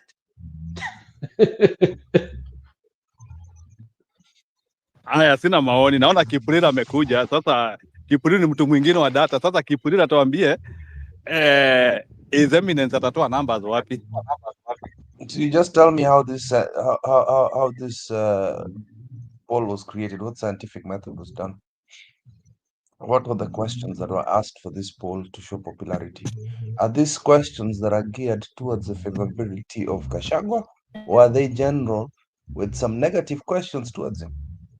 Why these people ask negative questions? Just as zingine tunakuanga na echo chambers. This scientist of yours. Hiyo data iko hivyo. Hiyo data ni ya ukweli. Na ukitaka kujua data ni ya ukweli, ngojea 27th August 9. You'll see it. Ngojea sasa nimekuuliza swali. How was this data captured? It's very statistical and mathematical. Yeah, how was it gathered? What was the scientific process? When a scientist, I've asked you, you know, you're a scientist yourself. Tukutane nyuma ya hema tuongee. Hakuna kitu ya hema hapa. You're the one who brought this thing here. So yeah, it's not that I brought this data. Was this kuja na namba yako, then we critic with your own number. Kitu kama kuja na namba yako. You're the one who's displaying the number. Tell us. No. How you gathered this data. Unajua tulikuwa tunafuatanga hilo mizano whatever hii si mizani bro, hii si mizani, hii si ambidho. I will come and explain to you. I will come and explain one day the hypothesis of what is happening. So here, just tell us. For now, relax. Consume numbers as they are. Keep real. Consume numbers as they are. Kunywa kama queenin. Sahi. Vitu zinaitwangwa echo chambers. Echo chamber. No, this is not echo chamber. That is information. That is information with a lot of data sample. A lot. Talking over people does not mean you're right, Njeru. Okay. Talking over me doesn't mean you're right. I've just asked you a simple question about the scientific thing, umekata. So it's okay. We'll swallow your numbers. It's fine. But nyinyi hamsikii msimamo amelala hapo mumute. Wapi? Huyo msimamo. That's the question you asked Njiru. Kuna jirani kidogo hapa, songe mbali kidogo Alex. Huyo jirani yako sawa bro. Hiyo question uliuliza Njiru will never answer. When he comes with this data, which actually is very concocted, Njiru will never support it with facts. We will end up actually arguing here. Yeye anataka tu aseme that data is very credible.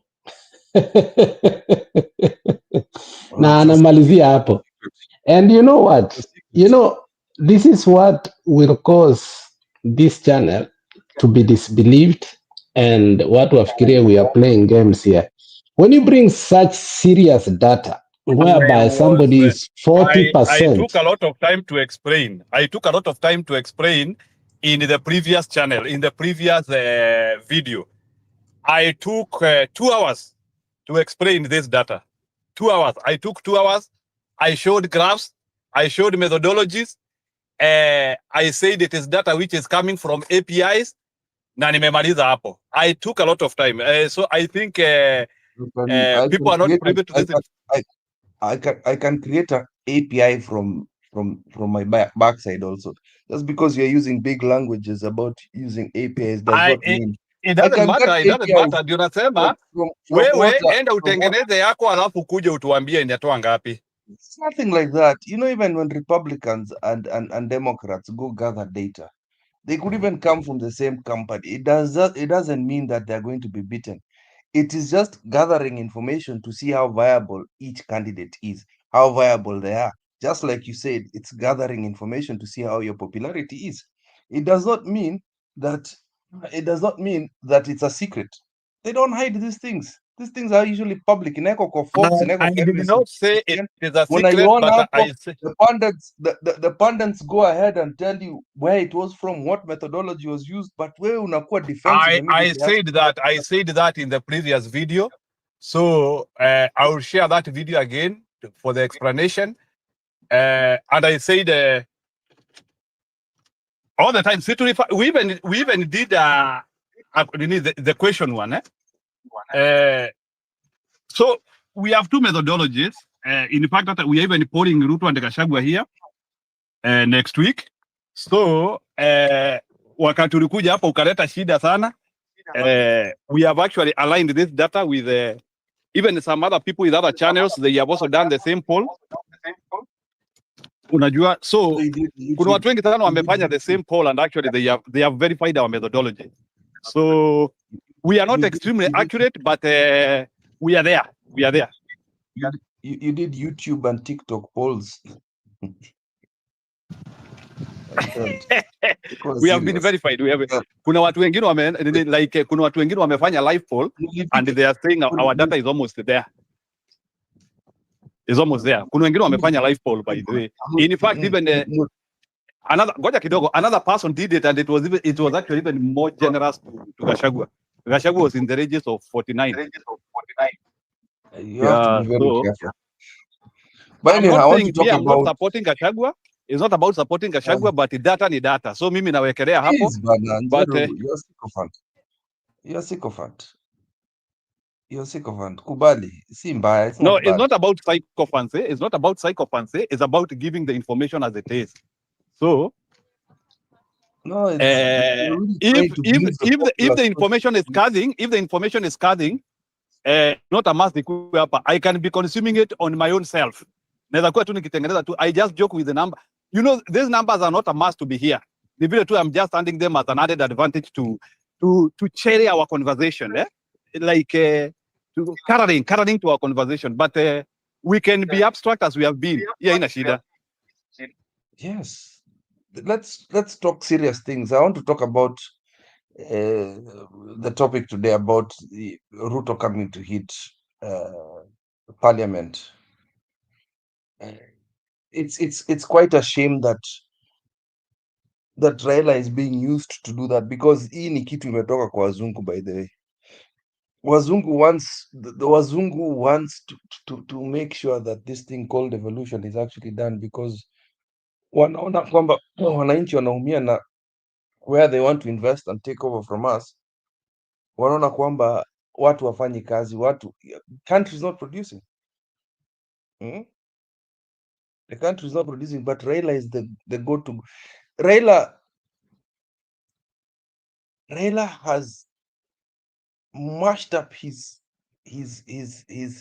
party to become a pure tribal party, where unaona kwamba development is happening only in Nyanza, hapo Homa Bay, huko Kisumu peke yake. It's really becoming a shame seeing the great man called Raila stooping that low.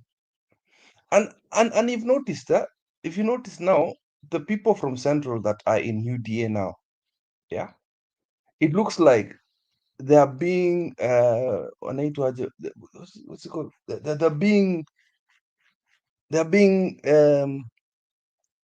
hii kitu inaitwaje hiyo? They are being ignored. Hata ashiki simu ya watu sahi. Ichungo was complaining the other day. And it's Raila pushing himself into a corner because he's pushed himself into tribal politics completely. Sasa ni kama Raila anachukia Wakikuyu kabisa. It's like him right now, he completely hates Kikuyu people from Central. And he is leading Ruto towards this nilotic thing. Hii kitu ya nilots must unite together so that we create a stronger front to then to then, you know, to then demystify the hard work that the people from Central are doing. And it's becoming more and more clearer that just as Gachagua is doing this as a revenge mission, Raila is moving towards that. Me by this, I don't mind Gachagua's revenge mission. Me, I like it. Mimi nimesema hiyo endelee. Gachagua endelee kufanya hiyo kazi. I love it. He continues doing what he's doing. It's absolutely amazing. But then Raila, yeah, even as the country is suffering, his hate, you can see his hate is purely directed to the people from Mulima. Watu Wakikuyu wote kutoka UDA they're not being heard by Ruto. Keep kukukatiza tu, samahani. Kwani lengo la broad-based ilikuwa nini? Lengo la hii broad-based government ilikuwa nini? Lengo lilikuwa ni kuingia kwa Kenya yote, kuhakikisha kwamba mlima umekuwa isolated basi. So lazima aweke chungu yake hapo, kwa sababu ndio lilikuwa lengo haswa kubwa, kwamba mlima ujipate uko pembeni kabisa na hizo wengine wote wamekusanyana pamoja. Sasa hiyo kama ilikuwa katika damu yake, lazima awe na hayo machungu.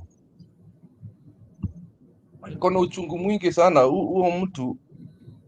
I don't know, he really wants to punish the Kikuyu community because every time he runs, they don't believe him. Na mimi nimeanza kukubali nao sasa, because the way he's steering,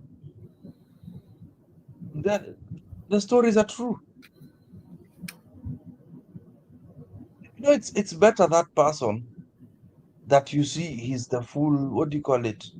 You want to tell me, you want to tell me that Ruto is not picking the phone of Ichungwa? Truly, Ichungwa is playing with us. Let's be honest. Si naona anajaribu kusema bana boss bana, mimi nitakuwa niko huko nini in the media. Yeah, I believe it. I believe he's not getting as much access as before. Alex unashangaa ya Ichungwa. Ungeshangaa Gachagua si alikuwa hivyo tu kama Ichungwa. Tunasahau nini? Na mwisho wa siku na Ichungwa ni nani? Ni tofauti iko wapi? Yes, amepiga mdomo sawa sawa tu na Gachagua, kwani wana tofauti gani? Sasa ile kama ashikii simu si ajabu hili, na kama mahusiano yamekatika tusishangae pia, kwa sababu tayari tushakuwa na mfano, tumeshauona. Msimamo, I think it was one of the conditions from ODM to come fully in. Kama mnataka tuingie ndani, toa watu. Completely remove these people who used to abuse me during my campaigns. Toa wote. Kabisa. That is what I think he's doing now. It is something that Ruto has no choice. He has no choice but to follow what Raila is asking for. Other than table manners, there's also emotional garbage happening in there. And Ruto is just stuck there. You know, how can the committee ametengeneza anti-corruption? Again, my favorite podcast, alisema tu, he explained it very well. How can the executive, NATO office of the president, chair this committee against corruption? How is that possible?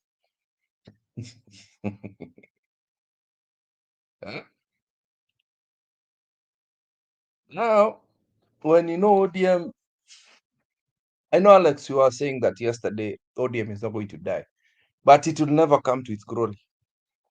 That I can take it to the bank.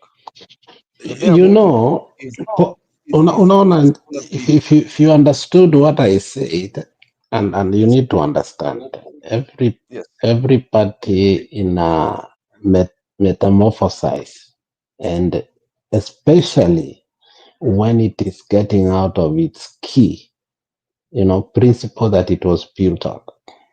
When Sifuna came and says today, you will not understand that ODM is the same party that is propagating against Article 46 of the Constitution. He was very right. Like, being in ODM today is very confusing. And this is how I explained it. ODM is in decline.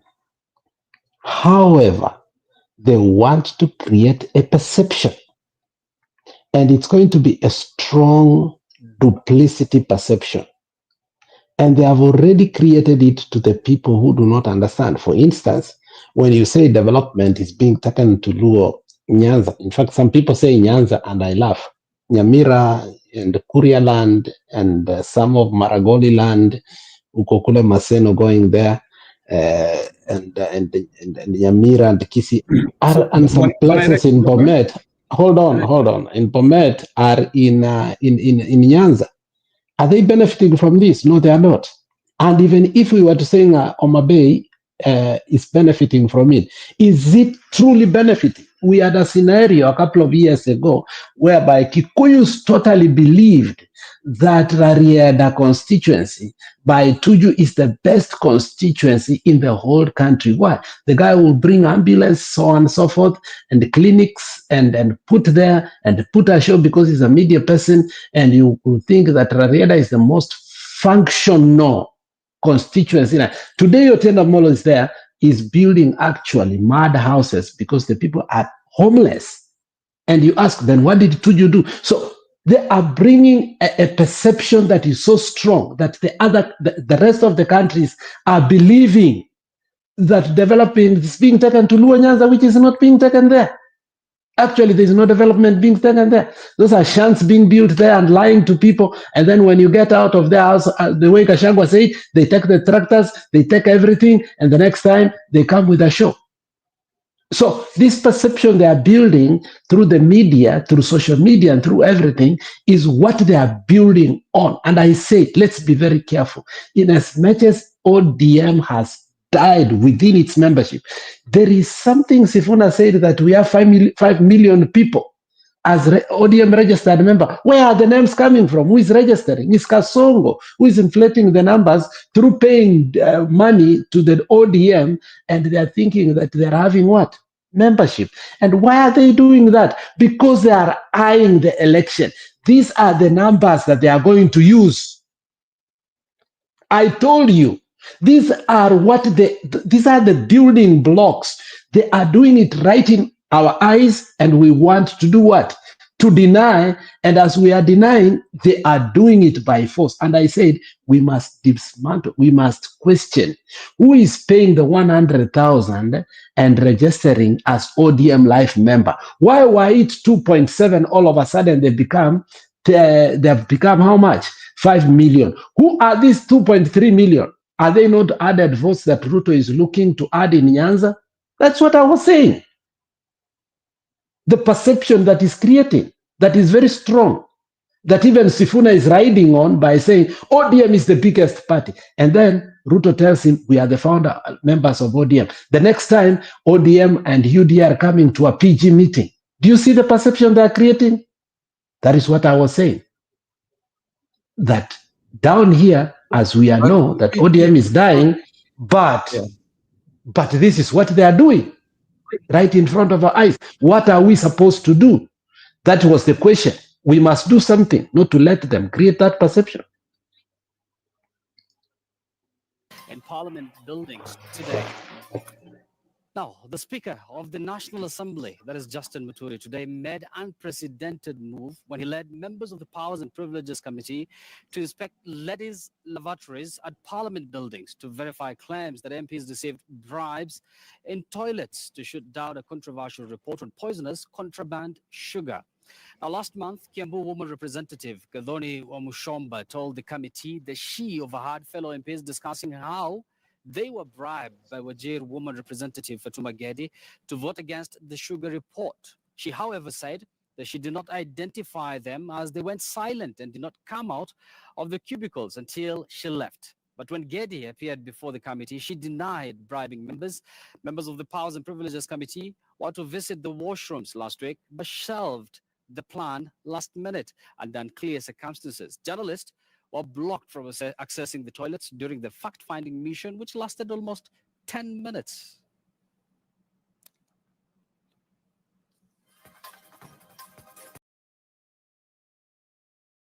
Wacha nicheze hiyo ingine. Then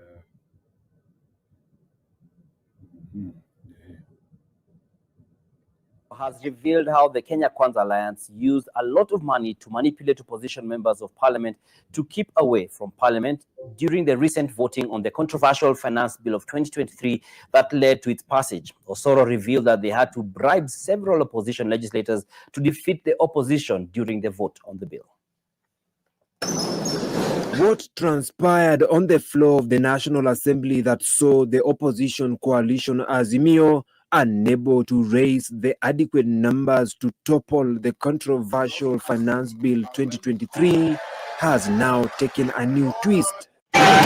Majority Whip Sylvanus Osoro for the first time has revealed that the ruling coalition Kenya Kwanza used dirty and unethical tactics to manipulate opposition legislators to help Kenya Kwanza side secure the adequate numbers to pass the bill. My friend,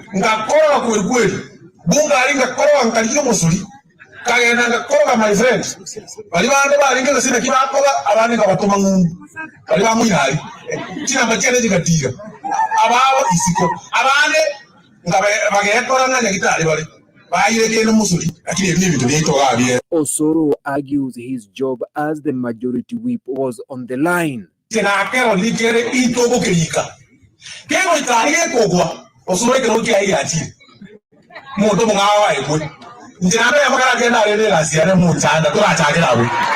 This latest claim has put on the spot several Azimio legislators who failed to turn up during the voting on the bill, despite publicly being on the forefront, vowing to vote it down.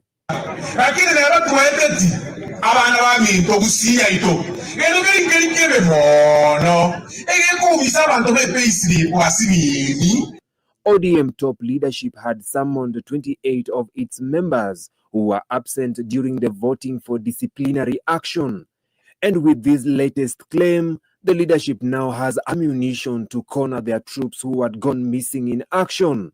Did they betray Kenyans for a bowl of soup, as Osoro alleges? Vincent Odur, NTV.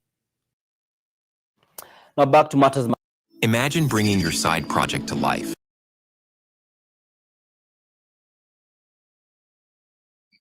Alex, I think that one confirm the story. Mukua na kipuri sasa.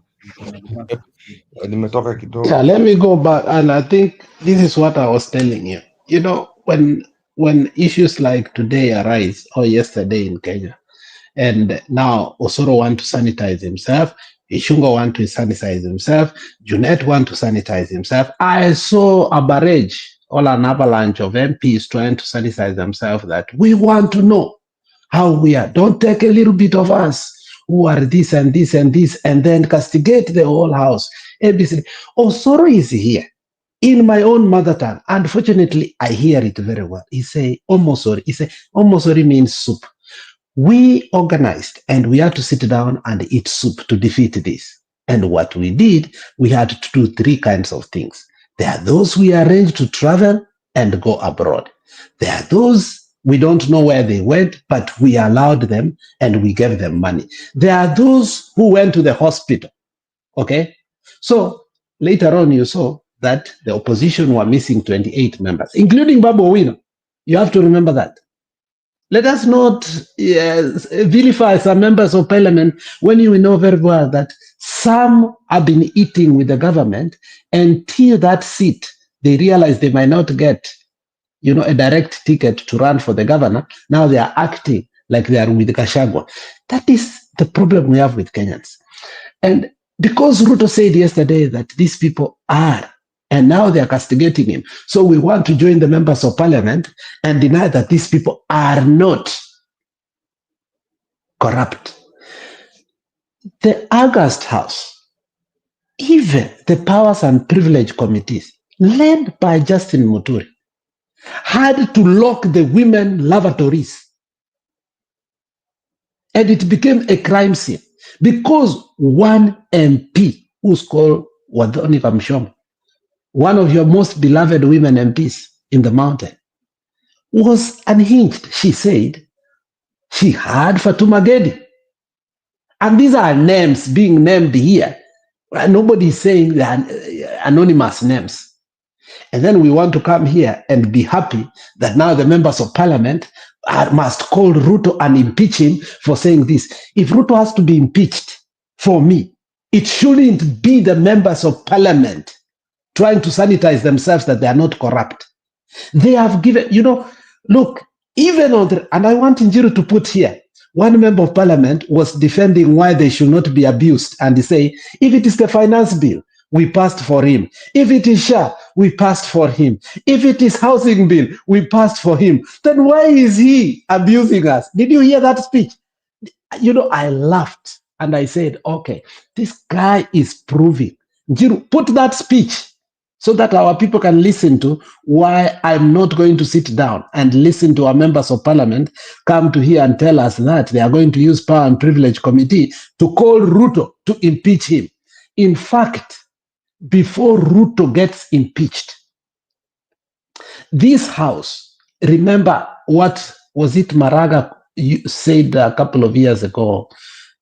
Did you know that Maraga at some point during his tenure as the Chief Justice almost recalled the entire house, or somebody has forgotten that? He said it is unconstitutional. I don't know if it was the issue of the 2/3 gender, but also there was something else that was compounded with that. So, yes, of course, Ruto must go. But the members of parliament should not lie to us that they are not corrupt. So that we can sing a song that, it is only sung. The entire house, from Wetangula to the newest members of parliament, the one Ichungwa actually was quoting when he was quoting Canaan to be the father of parliament, and then he mentioned some few women from the mountain to be the starters or first years in the house. All of them, my friend, are corrupt. That is a fact. It is unfortunate it came from Ruto and Raila, but that's a fact that they must live with. Ishungwa has been part of the budget and now the majority leader. He has been corrupt throughout. A couple of months ago, we were told that Ishungwa now is a billionaire. And Ishungwa never denied when he was talking about the 150 million. And Ruto specifically spoke about 150 million in regard to Ichungwa. And it's not a question of whether it is him or not. That was Ichungwa that he was talking about, the 150 million. So our house has become and has always been a house of bribes, to a point that the lavatories and the toilets have become a crime scene. That money is exchanged not through M-Pesa anymore, because you saw what happened to the deputy governor of Kisii when he was so stupid to do transaction through M-Pesa, and that's one of the things that he really impeached him. Members of parliament, they carry money is brought in bundles to parliament and it is exchanged in toilets. And Wamushomba was ready to write a record on that. So should we support the members of parliament to bring a motion of impeachment to Ruto because of that? Not because of that. If they could be sane enough and to understand when they said they passed an illegal what? Finance bill. They passed an illegal SHA. They passed an illegal house levy. If they could come back to their senses and said, we were lied to this and it is hurting the payslip. Because Osoro just said in Kisii, when we passed the finance bill, we really hurt The only thing we had was only the pay slip. He's acknowledging that they've had the pay slip. Okay, if that is true, let them say we've come back to our minds the same way the prodigal son came back to their minds and went back to his father's house. Let them come back to their minds and say, we are going back to electorate and tell them, because we hurt you on the finance bill, we hurt you on the housing levy, we hurt you on your pay slip, we hurt you on the housing levy and the SHA and SHE. Now we want to impeach Kasongo. I can agree that now we can forgive them, we can work with them. But not because CDF is being taken away and not because they have been told they are corrupt. That is also, I would be lying to myself to defend the MPs. Thank you. Kipril, ni wewe. Yeah, so I totally agree with you, Kabisa, that with how things are going right now, this impeachment motion is going to go, by the way, I think it's going to be dead on arrival. And it also, I think it's a test to see if they can kill it so that they can stop anybody to think of removing Ruto. If indeed he steals the election in 2027. Same thing as Trump. You will not dare go after him again. See? So they might even go for it. And then it fails. You understand? To prove to the people that he's impeachable. So anaweza acha iende tu. And then now, if you think about the reason that they're taking him for impeachment, to the general public is they're taking me for impeachment because I want to stop corruption. Do you see the game he wants to play here? So unaweza mchukua impeachment, alafu waende argue it out, they go say, oh, can we prove that he's not corrupt? Can you say blah blah blah, all this stuff? Ifike Senate, alafu ianguke. Then he's going to be clean that he's not corrupt because you cannot, what do you call it, double jeopardy. So that is one of the reasons maybe why they are doing this right now. Or it's a warning shot. I mean, Kenya politics is just weird. I'll be honest with you. These people act like children. Unless it doesn't affect them, they will not shout and scream. Because I think the main reason for all this stuff is actually the CDF stuff. In all honesty, I think it's just that CDF thing that ashika uchungu sana. And I still believe ni wazungu wanawapush watoe hiyo kitu ya CDF.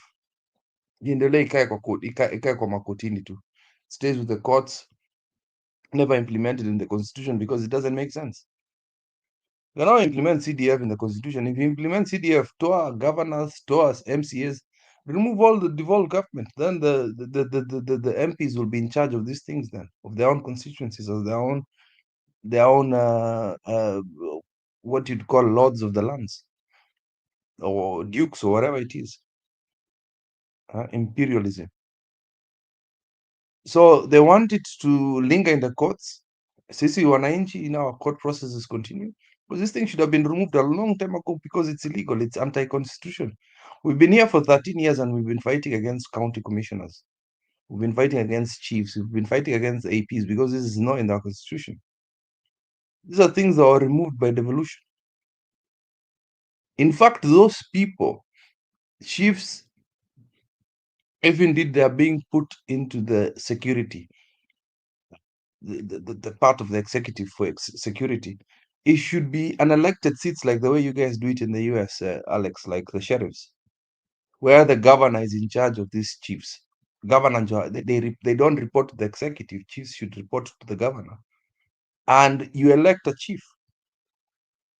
So that hata zile kuna maandamano, it's a local issue. Where instead of getting AP, instead of getting, what do you call it, GSU or normal police, you can disperse the people that chief kwa sababu anajua alivotiwa. he'll take care of his own people because he wants a second term. Sasa atadisperse watu kuchunga sasa badala ya police should be doing their own investigations. And the jurisdiction should be clear as to what an AP and what an administrative police does and what a normal police does. So that you have police actually taking care of urban areas like cities, big towns, waekwe hapo sasa. Then APs would be dispersed into the different wards and have the jurisdiction above the chief, below the chief. So mi naona kwamba CDF is a big thorn in Kenya actually. CDF na hii kupatiwa pesa kwa matoilet, hiyo ndio inaharibu ma MPs. Because I know MPs, I've met with MPs that I thought they're upright before they went up in there. Some of them I know personally. Lakini wakisha lambo 500,000, that is it. You can never be the same again. And it's hard to refuse that money. It's very difficult. Very difficult. Some of the laws we are being explained, this hii kitu itasaidia bana, wewe fanya hiyo kazi bana bwana boss. And some happily accept that money, people the likes of Jalango. Watakula hiyo pesa in the name of development.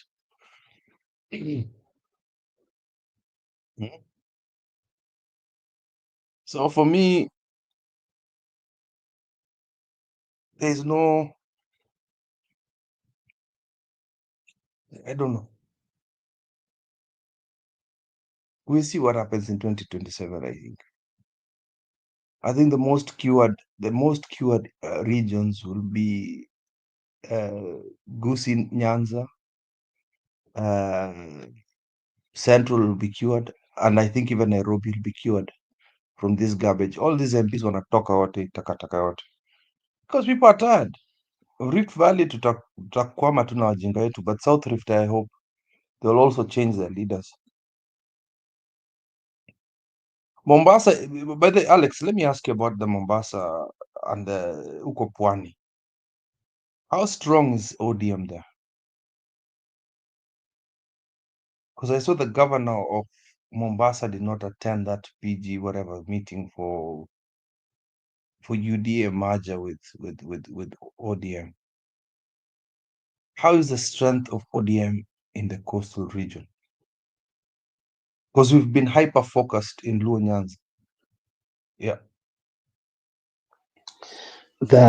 You remember I ever said, I don't know if you were here that day, I ever told you that one of the problems we have today in terms of when we were doing balkanization of votes, on how if we will use the tribal card for Ruto, because Ruto wants to balkanize the country in terms of perception, and that's how he wants to steal here, kidogo steal here, and also act like these regions are overwhelmingly from him. One of the areas that I kept telling the people in the issue that we need to take care of was the coastal region. And the reason was the governor for Taita Taveta has been on the record saying that now they have Somali chiefs and Somali centers where people are coming to take votes, so on and so forth. And the beehive of activities recently, and you saw, I don't know if you saw 2-3 days ago that the UDA wants to take Omar Hassan, out of the Secretary General of UDA, because actually it's not effective enough in terms of the takeover. Joho popularity is to the lowest. I don't think he ever was popular, but I think he rode on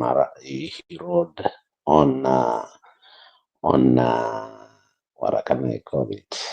On sympathy, because there was a vacuum, but they didn't project how that vacuum was, and it was at the behest of Raila Amolo Odinga. Amason Kingi And the rest of the people, nobody seems to be strong enough. So one boy is taking advantage of all this. And that is my fear. I'm not sure how it is going to generate support for him, because the Mijikenda, I think the politics of cost is very complex because of the influence of the Arab and the money, the religion issue, the literacy, which sometimes we don't want to talk. The Michigandas are very literate in terms of, not very literate, I mean, don't take me negatively, but in terms of data, they are not well educated. And the diaspora, okay, somewhere in Lamu, there are a lot of, cukes. It's almost like a mountain region. When you come to Mombasa, Likoni area, it's almost like the Cumberland. When you come to Kwale, I mean, the overwhelming vote of the Kambas cannot allow the Mijikenda to vote their own leader. They need the Kamba votes in order to vote. So the complex way under which the coastal region is palleting in politics is that the natives of the land are looking for a messiah like Karisa Maitha, but who has never been able to come. And if you remember a long time ago, Awiti was trying to resurrect that when he was trying to run for the governorship of what? Of Mombasa against who? Against Joho. And he was riding on the Luo votes and also the votes of the Mijikenda. But ODM as a party overtook it. ODM is still popular, but not as it used to be. UDA is suspiciously taken by the residents, more especially the Mijikenda.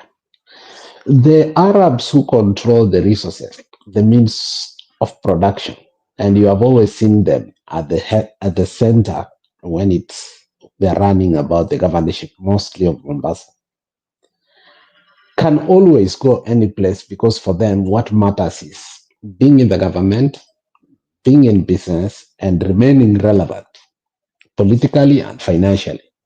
So for them, whatever it takes to remain relevant has no problem. But now, if the voice of the people was to be listened, who are the Mijikendas, I think the Mijikendas are not in ODM anymore. Their party that Amasod Kingi lied to was sold, or it is not as popular as it is. The only person who can bring the Mijikenda and the Kambas together, if he was allowed to run, is maybe Sonko. Sonko brought a little bit of hope. Had Sonko been allowed to run in Mombasa, let's be honest, let's not put emotions here. Sonko could have brought the Mijikenda together. I don't think they will allow Sonko to do that. And I don't think Sonko wants to go to Mombasa anymore. So I think the fact that that vacuum remains, that is what Ruto will take advantage. They will create somebody the same way I think they are deflating and deflecting Omar Hassan. They want to create Jopevo. Jopevo will act like he's anti-Ruto, but really is a Ruto project.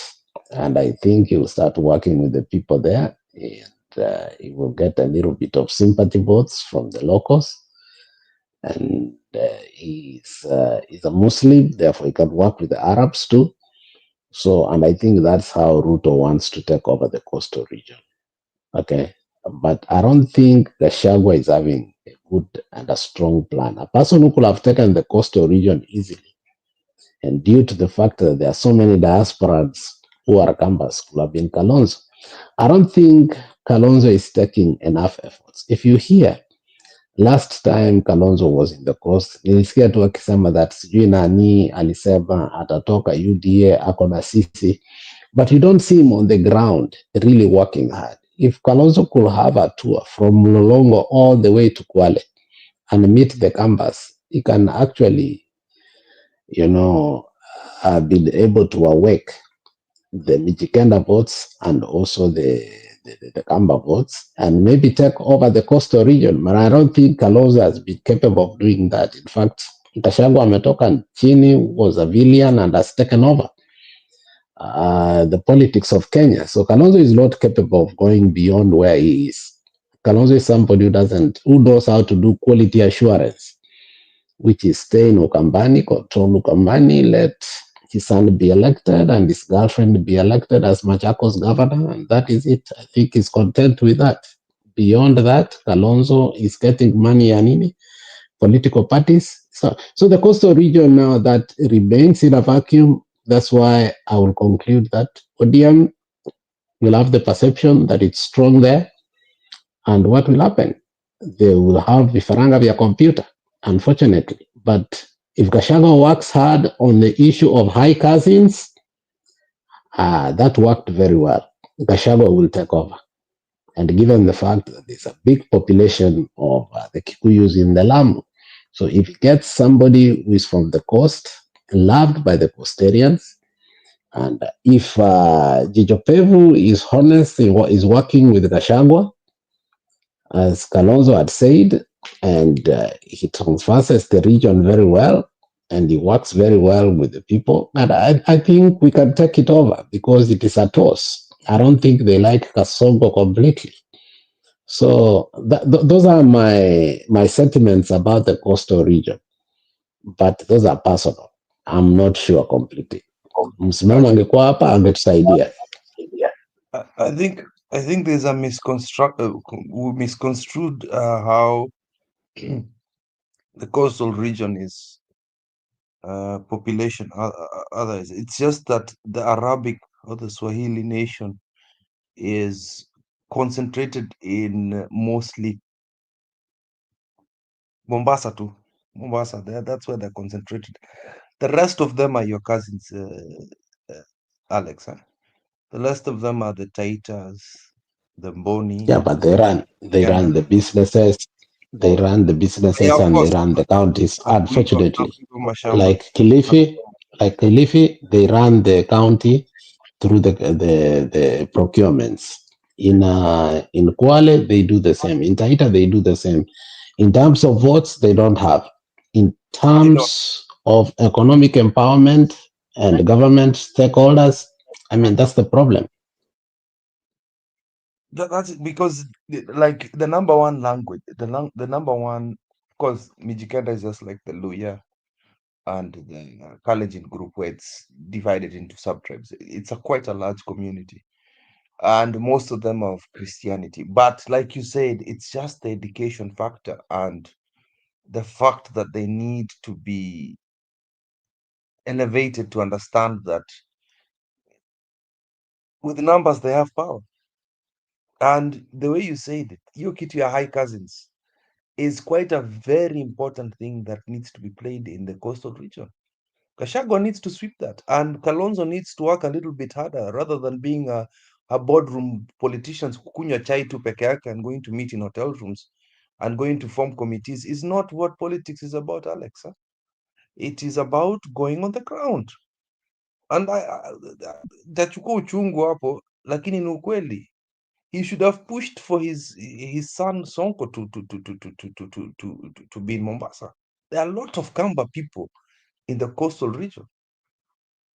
Like the way Raila elevated in the coastal region, because there's a lot of Luo people in the coastal region. And Kalonzo does not seem to see that. You need to elevate yourself by using your diasporans. Martha Karua is doing the same in Lamu. We are trying to be there. And that is what you need to do. Lakini huyu haoni huyu Kalonzo wetu na Mwamba ameenda wapi? Yeah, so I agree with you. I just think that we cannot run away from regional politics, Alex. We cannot. It's just we are not mature enough like that as a nation to think like that.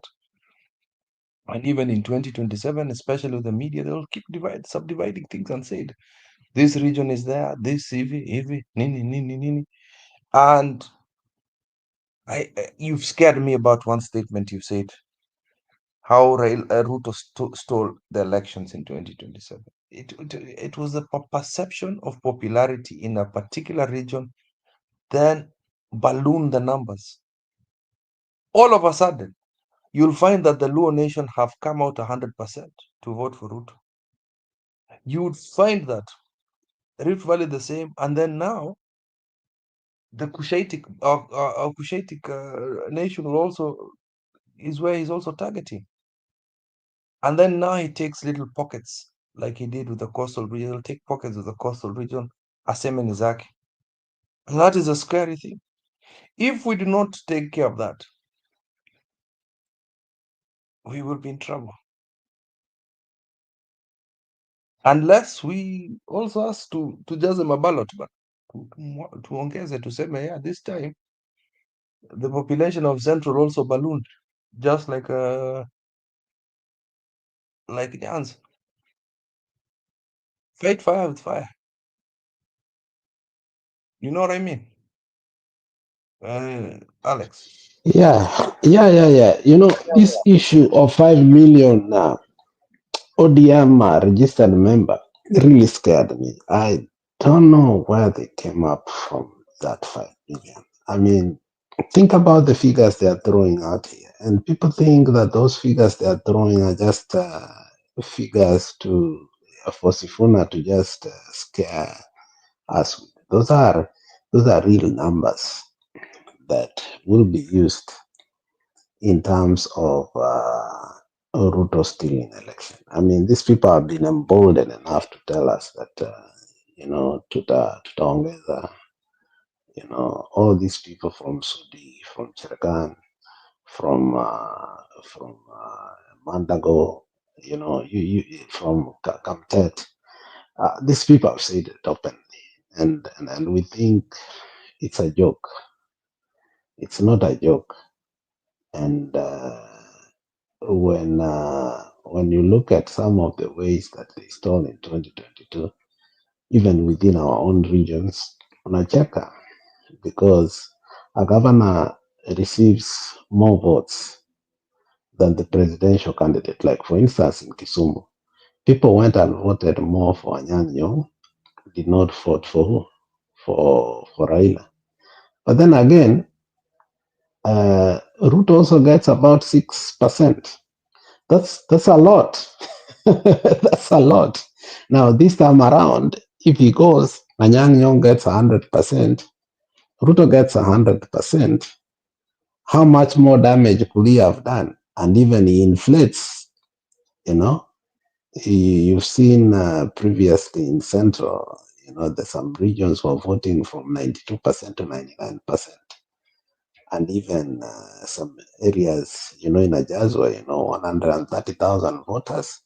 In Ayako, 330,000 voters. And in that 330,000 voters, and then 92% vote for president.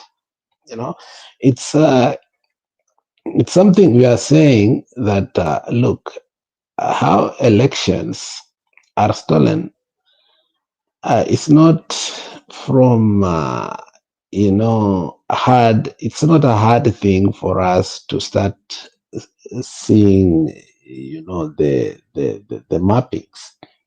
You already see what is being done in Luo Nyanza. You're already seeing that eventually Ruto will take over ODM. And you've seen especially Homa Bay and Kakamega are one place that Raila is playing his politics so hard. Why have the delegate meetings in Homa Bay, in Kakamega last time? Why was that? Why was he doing it in Kakamega? Why not Nairobi? Why ODM do his delegate meeting, invite Atwoli, invite anybody and act like you're listening? Invite the leaders, Amisi and all these people in there. It's because they want to play with the numbers. Kakamega is being played. After Luo Nyanza, Kakamega is being played. Why? Kakamega has to be played hard because they understand the importance of losing the key votes of Nyamira and Kisii County. because obviously I think that's why you saw, this week or last week, the visiting of the sitting MPs and the leaders to State House. And at some point, Simbarat kept telling the president, watu wamekataa. Money was poured. And eventually, told them, chukua pesa, wachana hii maneno nyingi, don't create a perception. And Methu was so mad that he called Matiang'i a mall. And that's one thing I think Ruto is going to ride on. People like Methu should be very careful on how their rhetorics, because these are politics. They know very well how Ruto plays his politics. And I think they should be the ones actually going back and letting us know that, no, hiyo siasa amefanya before tunaijua, this is what people want to do is collect, instead of saying, oh, Matiang'i is a mon within our tutaki akuja kwa DCP, all this. And that's the division they will do. But the characterization of how ODM is important to Ruto can be seen in Homa Bay and Busia and Kakamega, because these are the regions that must come to formulate what Ruto wants to see. So that in terms of members of parliament, wakati wanafanya vifaranga vya computer, because don't forget they hear what we are saying. Julia proposal that we must make sure that they don't win any seat in these regions. That is their greatest fear. And if that is their greatest fear, they must create a perception. They must, because that perception is the most strongest and important. And Ruto created an illusion until today. You will hear Njiru forget and say, tulipea Ruto kura kutoka the mountain. But, the question has always been, why do we, truth is a moving target, not a destination. As Basam Yusuf always say, that sometimes we say Ruto never won the election. Sometimes tunasema Ruto won an election, but now he's mistreating the people from the mountain, which is the truth. We can't be shifting the truth. We must stand by one. Okay? The truth is Ruto never won the election in the mountain. Gachagua must come out in the truth to say, we created a perception. And this perception did not work. And I was part of this narrative that created a perception. Please, let's not be duped to this. I think Gachagua must come and exonerate himself from that. And once you do that, then Ruto will never be able to create another illusion and a perception as to the people of the mountain. If you ask the people of the mountain very well, many of them, they stayed at home. It is only these young people who are there. So we keep on reiterating here and saying, oh, Ruto won the election in the mountain. Ruto won the election in the mountain. You are legitimizing his perception narratives of winning election and not really winning, being pronounced where actually he had no votes. And we are exacerbating his 2027 path to power. But if we come in truth and say, oh, this is what he did, he created, he started going there. Because if he was truly to win, at some point you could see Ruto everywhere. But Ruto understood without creating that picture to the core, it was going to be a difficult illusion to be bought. And he was able to buy it by creating it and also being very close to the leadership of the church, because he understood the proximity of the Kikuyus and religion, and he was able to do it. Now, he's creating another illusion and perception within the Luo people. The perception of the Luyas has been very difficult. But by the way, let me tell you, and that is why Murkomen had to visit, Mr. Walker, Natembea, by himself, so that picture of Mr. Walker and Murkomen will start questioning him. It was an important illusion, an important narrative in a political perspective. So that, and immediately that started, and you saw now there are wrangles in the party of Mbolea, the DAP party. Now you are seeing, oh, there is leadership problem and that is what he created in Jubilee. And that is what actually brought Jubilee to its deathbed. And today, the people he used, the two people, Sabina Chegen and the other, Ruto doesn't care about them anymore. You know, they are in the political dustbin. So that is what we are saying. They are not popular. The perception they are creating politically is very strong. It has taken root until educated people like Belfast have bought it. People like Leo are practitioners today of William Samoei Ruto. People like Lee McQueen, you can see a thin veiled line towards there. People you could not believe, people like Robert Alai, people like Aladwa, they are not, people like Alado from Western, they have already bought that narrative. And proper thinking people like me and you, people like the MP for Westlands, today they have no voice politically. Why? Because a perception has been created. But the MP for Westlands is going for governorship now, but not Nairobi. What's his name? Wetangula's brother. Anani, yeah, but he is more popular than he's more popular in terms of governorship, in terms of management, in terms of than Babu Wino. And we keep on making the mistake of Babu Wino. I'm telling you all the time. I keep telling people here that don't create this boy who is a goon. People, oh, Babu Wino, Sifuna, oh, this bro. The greatest mistake we are making is creating Babu Wino. That's a thug. That's a goon. It's an absolute goon. Somebody who comes with golden guns to come and terrorize people in discourse. Pana, Babu Wino for me, no.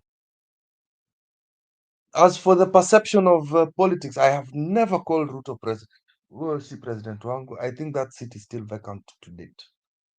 I cannot recognize that person. I feel painful when I see him on that seat. He's not a good person. And The worst thing the Kikuyus are being lied to, especially the young people, is that Babu Wino is an alternative. And I think many people have bought that perception that is so goonish, so thuggish, so like to a point that you will hear even the media buy it openly. And let me say it for the record. It will be a worse governorship than the governorship we have, or any governorship we have ever seen. Let us not be lied with this buying of papers that now is a lawyer. Alitoa nani? Alitoa Nuru Okanga. Alifanya nini? You know, this boy knows theatrics and is a very good politician. The boy has read so much of Italian politics. The Italian politics, the Italian politics. There's this guy who is, I think he's almost 100 years. Every 2 years, he is the prime minister of Italy. And what is his name? Remind me, you are in Europe. This guy that has become like ask yourself how this guy survived the politics of Italy for years and years and years and years. It's a classical example of who Babu Wino is. Question his wealth. Question his influence. Question how the guy was able to survive as a chair of a university, recycling himself in the university to become the chair for almost 15 years. You don't become a chair for 15 years or 10 years because you love education. At some point, there is everything has transition. Life is transient. He had been scheming throughout at every juncture, at every step. And the moment we gave him an opportunity, because we denied him Westlands, and he found a home wherever he is today. And now we want to perpetuate the same goon to the governorship. To my fellow Kikuyu men, especially young people, yani mumekosa mtu kabisa, to a point that now you're looking at Babu Wine as the alternative to lead Nairobi. Let's be honest now. Let's take the politics of tribes away. Let's take the politics of emotions away and put logic. Babu Owino, your governor in Nairobi, the alternative. I think we are very insane. Ruto told us very well, 60% of our GDP is in Nairobi. The governor of Nairobi, Sonko, told us how he used to get up to 200 million a day out of bribes. We have been told how Sakaja gives Raila 200 million a month to keep him at bay, so that he can keep his people at bay so they don't impeach him. We know how Nairobi ought to be and how wealthy is it. You want to give it to the hands of a goon? A renowned goon, a person who has admitted, well, tuwezi kataa tujakunywa hapa, but the guy has told us he sniffs cocaine. He has never refused. One day he was fighting with Sakaja on Twitter, and he agreed into that. And he says, I used to do, but I've stopped now. I think we got to be so mad to go to that level. And those are the perceptions that I keep on saying that are being rebuilt in our nation. We are buying them slowly because we want to put him together with Ndindi Nyoro. We want to put him in the same class with Sakaja and Sifuna, and we call it the duo of Sifuna. You see how Lee McQueen are not playing. If you go to Lee McQueen lately, unasema Sifuna Babu Owino axis of the ODM. It's a dangerous language that is lying us to. There is nothing like that. It is the axis that still is for Kabogo, for Joho, and for the guy that used to be a cop that has a lot of warehouses. We Mukamba, I don't know what is mwenye wanasema Kabogo has married from. That is the same axis. That is where Babu Owino belongs to.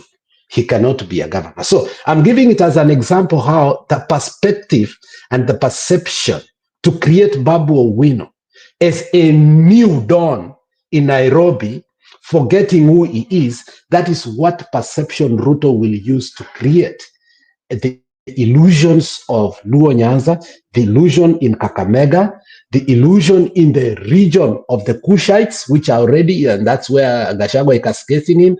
And once he does that, then he Mombasa achukue kidogo, he will take kidogo even if it's 4%, but in the Luo Nyanza, where he has said 5 million new people, and where people used to vote only 72%, he will put 99%, he got 95% in all those 4 counties of the Luo, and it will inflate him, and therefore it will cover the mountain. And that is it. And we don't want to create that. We want to come and deal with Ruto without perceptions, with logics, and tell him you don't have a number. This issue of 30%, Ruto has never had 30%, he will never have 30%. Let's not even give him 30%. Ruto has nobody, including the Kalenjin. He has no numbers even in the Kalenjins.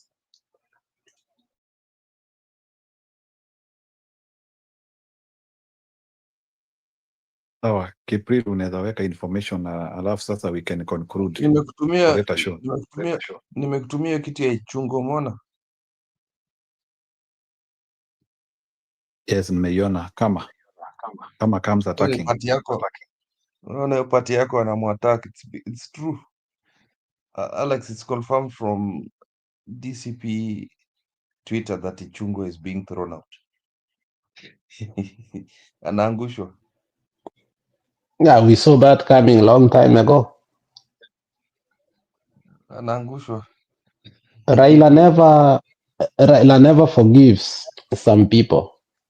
And Raila doesn't kill old leadership. He only kills young leadership. Look at his history from Ababu Mwamba, Wakina Osoro, Wakina Kibagendi. The people Raila targets are only young people. Mm. You the one who say, hi cousins, hi cousins.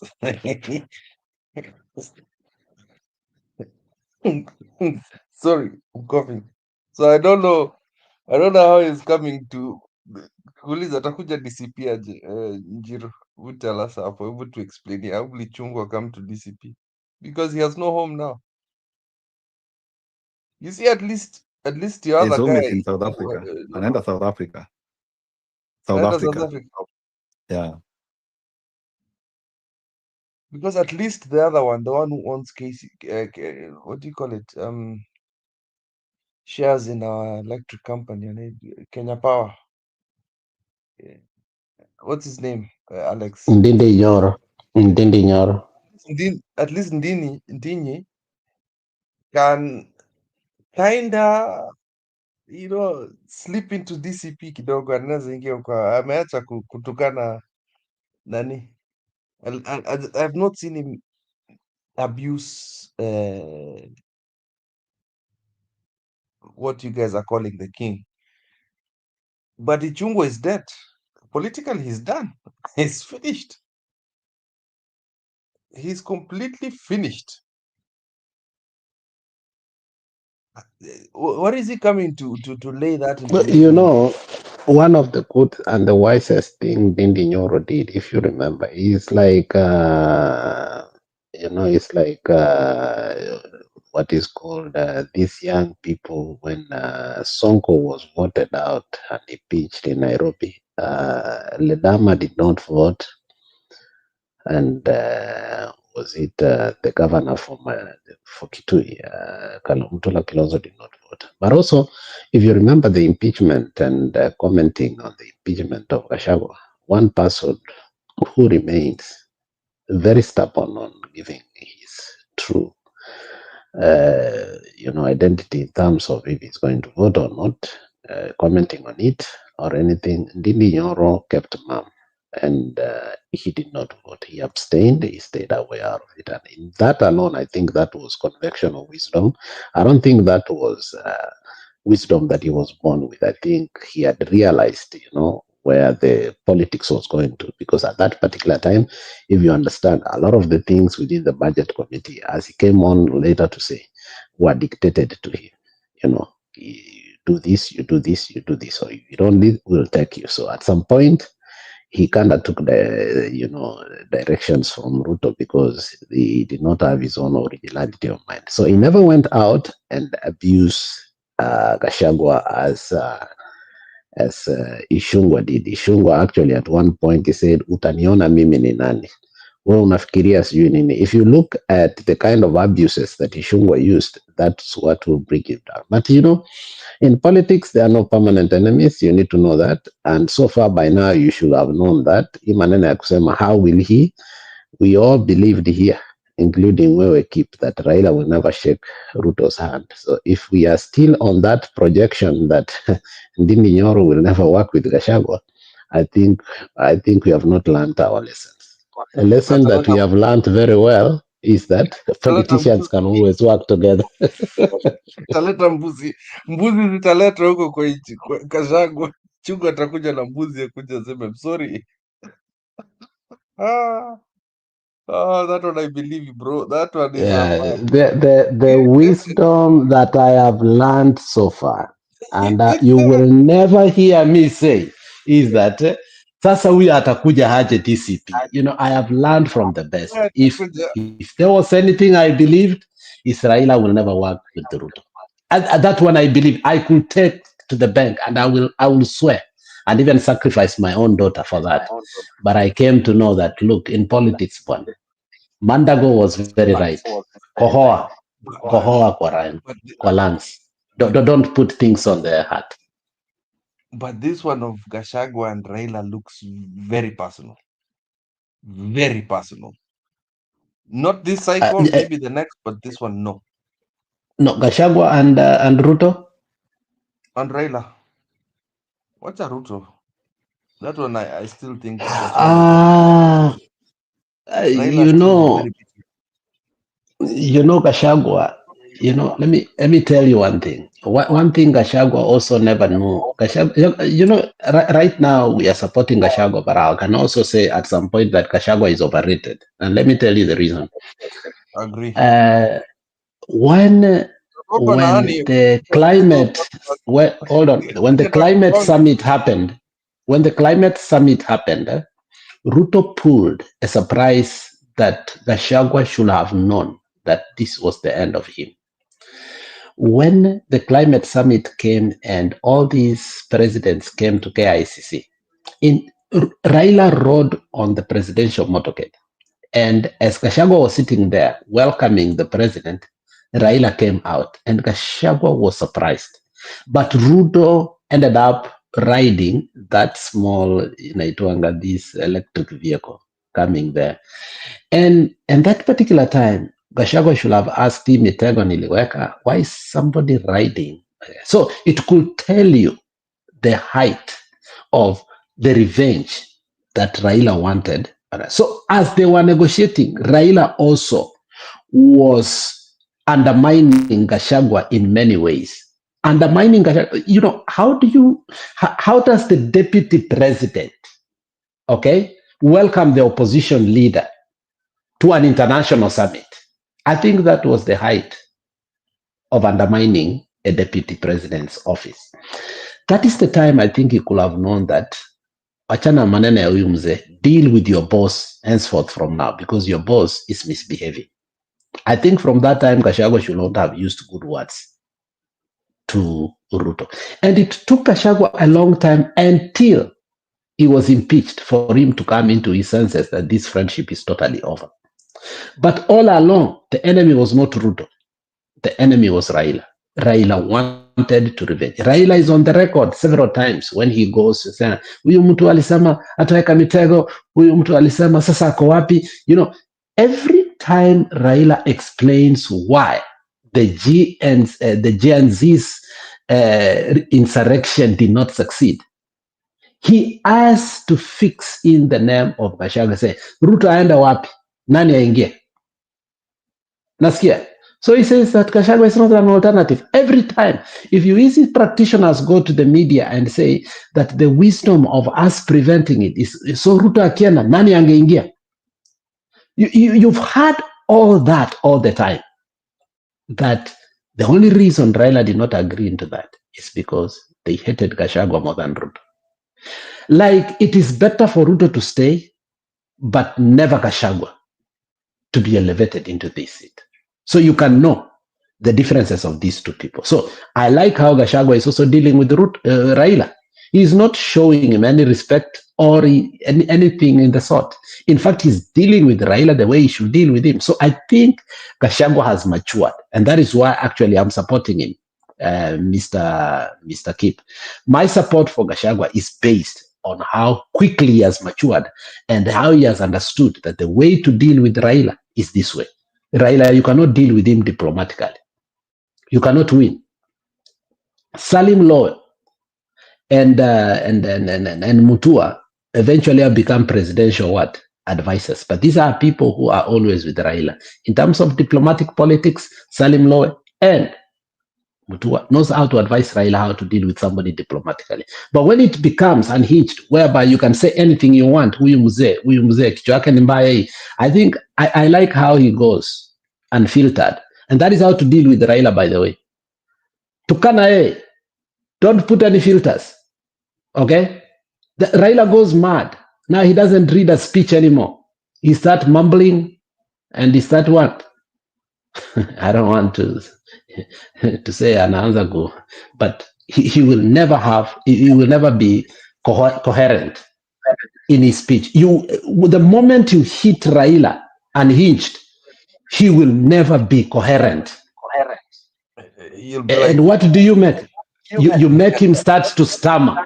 If you don't know that when it is about 4 to 5 o'clock and Raila is giving any speech anywhere, Raila is a real stammerer. And people who are stammerers in the evening, they really stammer a lot. So I like how Gachagua attacks him and Raila in the evening starts stammering. That's how to deal with Raila. And then anasema huyo mzee. So he proves he proves to the nation that Raila amezeeka. Don't listen to him. Umesikia? That's why I like Gachagua. He actually proves that Raila ni mzee. Unaona? And that's politics. That's politics 101. When you call somebody mzee, prove it to the nation. Allow him to stammer. And once he stammers, you prove the guy ni mzee. He has no direction. I really want to follow how Gashagua's education is, because this guy he's a proper user of language. That guy can use metaphors in Kikuyu, English, Kiswahili na itakugonga, itakuumiza. He can the word, you know when you were on the other side, when Gachagua used to throw jabs at us, we never used to really understand that this guy's use of language is actually at a genius level. I'm only praising his genius at that, by the guys. Don't think I'm supporting Gachagua. Unless you don't get excited here. But niliona times anagonga mtu bana, unasema Gachagua, really, honestly speaking. And then now while I'm against Ruto and I see Gachagua throwing those jabs, but those things are sweet. Those things are hot. I never realized that when you're on the other side, you don't notice them, Alex. I did not notice them, but I'll be honest, Alex. Siku notice. I used to think, oh, he's being mean, he's a bad guy, whatever it is. When you're close-minded about the people you support, you don't really pay attention at the genius of somebody else, So Gashagua's use of language is what is propelling him right now. For you are surprised about his ingenuity and magnanimity on his language. I never knew that Gachagua could be romantic. He's a man who is telling his wife, you are honey among the rocks. I was baffled by that. The guy is romantic too. So there are so many sides of Gachagua we didn't know. And he's like a cabbage.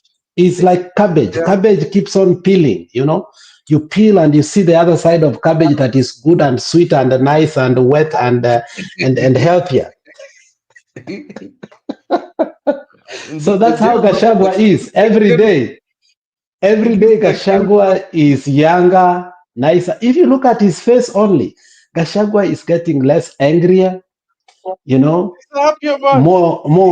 hydrated, his body is getting better, and that's what we want, So Gachagua is not only a master in language, he has a catalog of or a galaxy of talents, which actually have come at the right moment, because he's filling in for the shoes for a person that was almost a deity.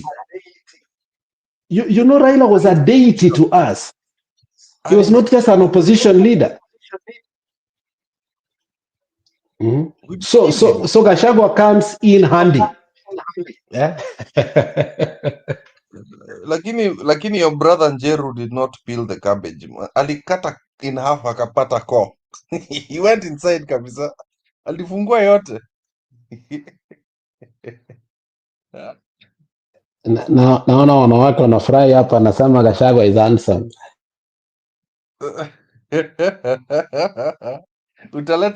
utaleta Madam Jiru hapo bana. Jiru Maura is she's completely sold on Gachagua. Completely. So I'll be watching tomorrow. I'll be today. I want to see the so-called arrest. Today, not tomorrow.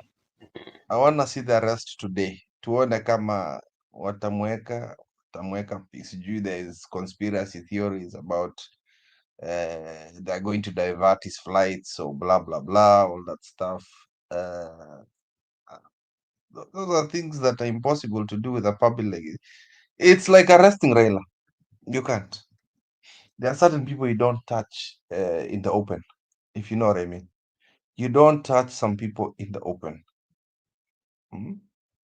You can do it in the background, uko in the like he did for Matiba, yeah, chini ya maji, where the public, but do not. Gachagua he's too powerful right now. He's too powerful. You know, they will never arrest Gachagua, even if they try to. It's not because he's too powerful. One of the things his plan, Ruto, is to allow Gachagua to run. And in running, he wants to take Kalonzo out of Gachagua.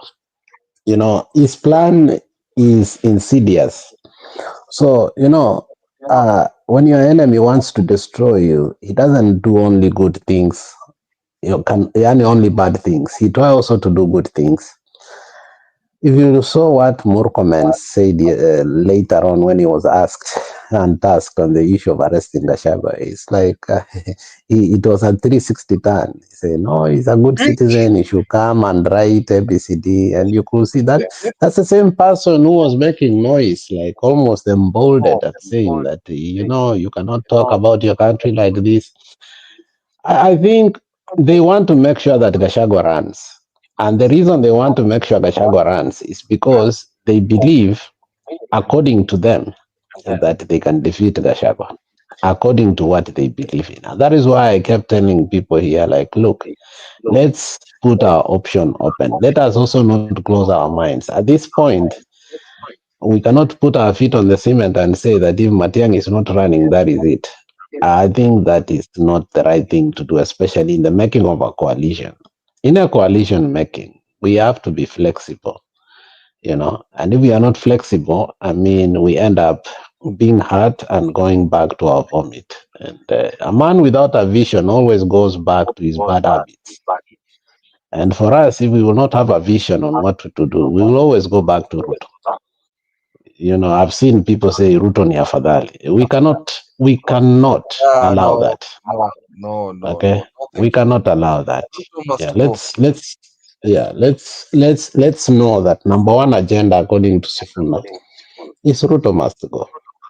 Okay, and he must know that's a national agenda.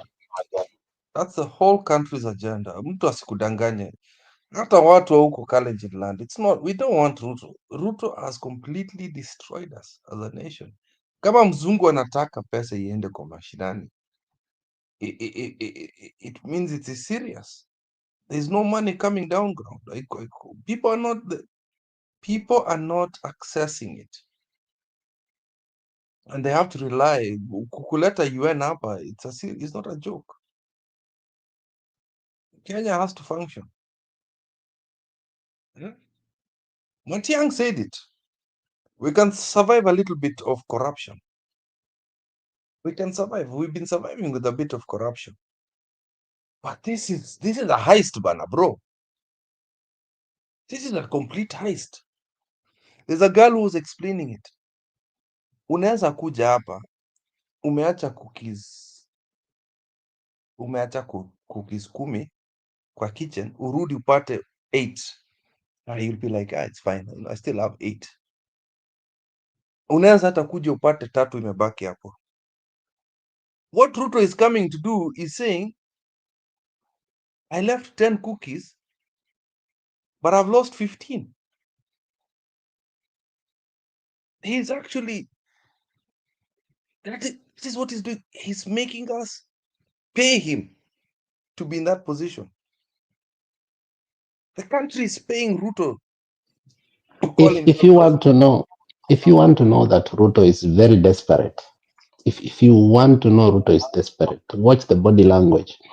When Raila and Ruto are somewhere and people are trying to boo Raila, Ruto feels so agitated. Kenyatta, in as much as he could get agitated, his body language, he knew how to control his body. He could only laugh and maybe anagongana tu mikono yake, ama the guy around anamshika tu hivi manene. Like Ruto wants to control, okay, the atmosphere, the aura, the narrative. Like what he planned, he wants it to be seen exactly, even in what? In the videos.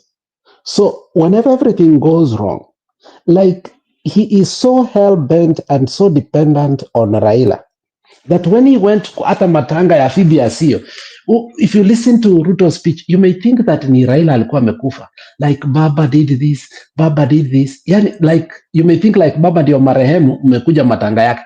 Nothing about Phoebe Asio.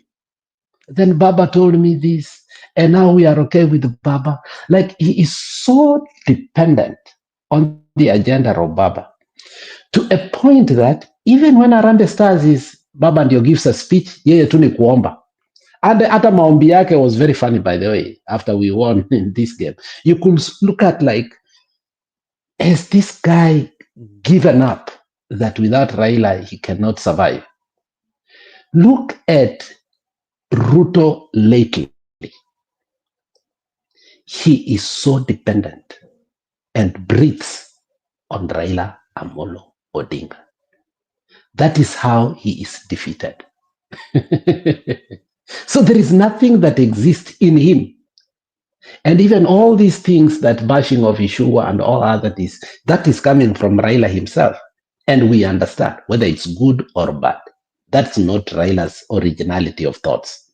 Yani Ruto's originality of thought. That is Raila originality of thought.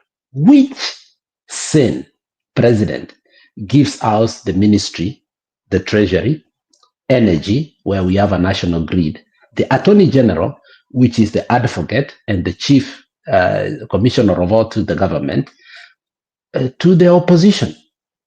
Which, then what are you? You are not controlling the economy. What are you controlling? Eh? What are you controlling? You can give us then the defense, but you are the scoffers are in your side. So it tells you No, but that look. look at this way. He's part of the executive, and if corruption happens in the executive, see, he can block it. He can basically block it. And most of the corruption actually happens at the executive level. We just don't want to admit it. The peanuts that the MPs get is kidogo sana. Because most of the institutes of corruption in Kenya are like KRA, Huduma centers, hospitals. Hapo ndio mahali corruption ina happen heavily, where the funds are supposed to come down to serve the nation, but then it's siphoned to other areas. That is the executive. So how can you oversight yourself, Alex? How can you oversight yourself? These institutes are supposed to be independent, my friend. There is no time EACC has ever worked. Only a couple of big politicians have ever been shikwa, akina Nabutola, the governor, one or two governors wamefungwa hivi. But the last time I hear a minister or CS, I can use both, minister or CS, nimesikia amechukuliwa kufungwa ndani. Alex, which was the last one that did that? No. The last time I heard was PS Nabutola. That's it. Nobody else. Na huwa alifungwa miaka 2 hivi akatolewa. EACC only deals with low level police, low level people in the institutes. Hivi watu kidogo kidogo hivi umechoka nao, wamekula pesa mingi, unafukuza a clerk somewhere in KRA. But the big tumbo people, hakuna mtu ameshikwa. Look at what Anne is saying. Nairobi Hospital is a completely empty institute now because there are no funds to people are dying of cancer, man. People are dying of cancer. I cry for my neighbor. Keep wacha nitoke job. Tumepiga siasa, hata baada ya siasa lazima mtu akule. Acha niende nikule bwana, niende gym. I agree. Wacha tutoke hivi, Jero anaweza kuja kufunga show. But thanks a lot. Thank you a lot for your time, Alex. That was fun. Asante sana bro.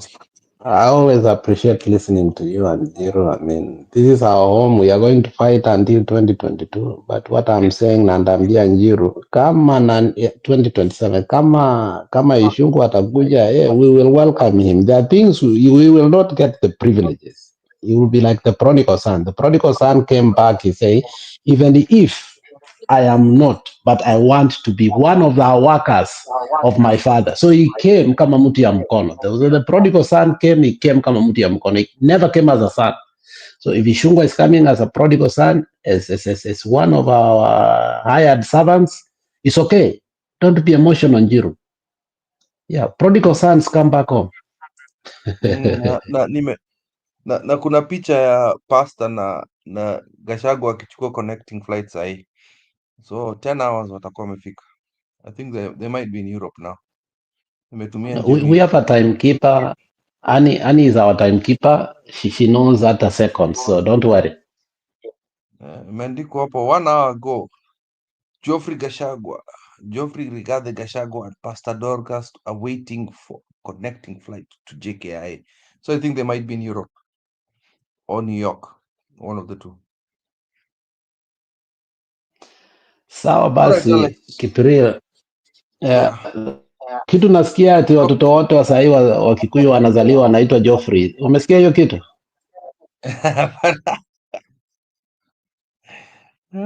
Geoffrey mtu yenu anakuja na amevaa kofia ya hiyo cowboy, a real bucket hat. Amekuja nayo kutoka Texas, a proper one. Yeah. Wanakunywa kahawa. Yeah. All right, brother, tufunge tu. We can just exit, atakuja kufunga. All right, bye.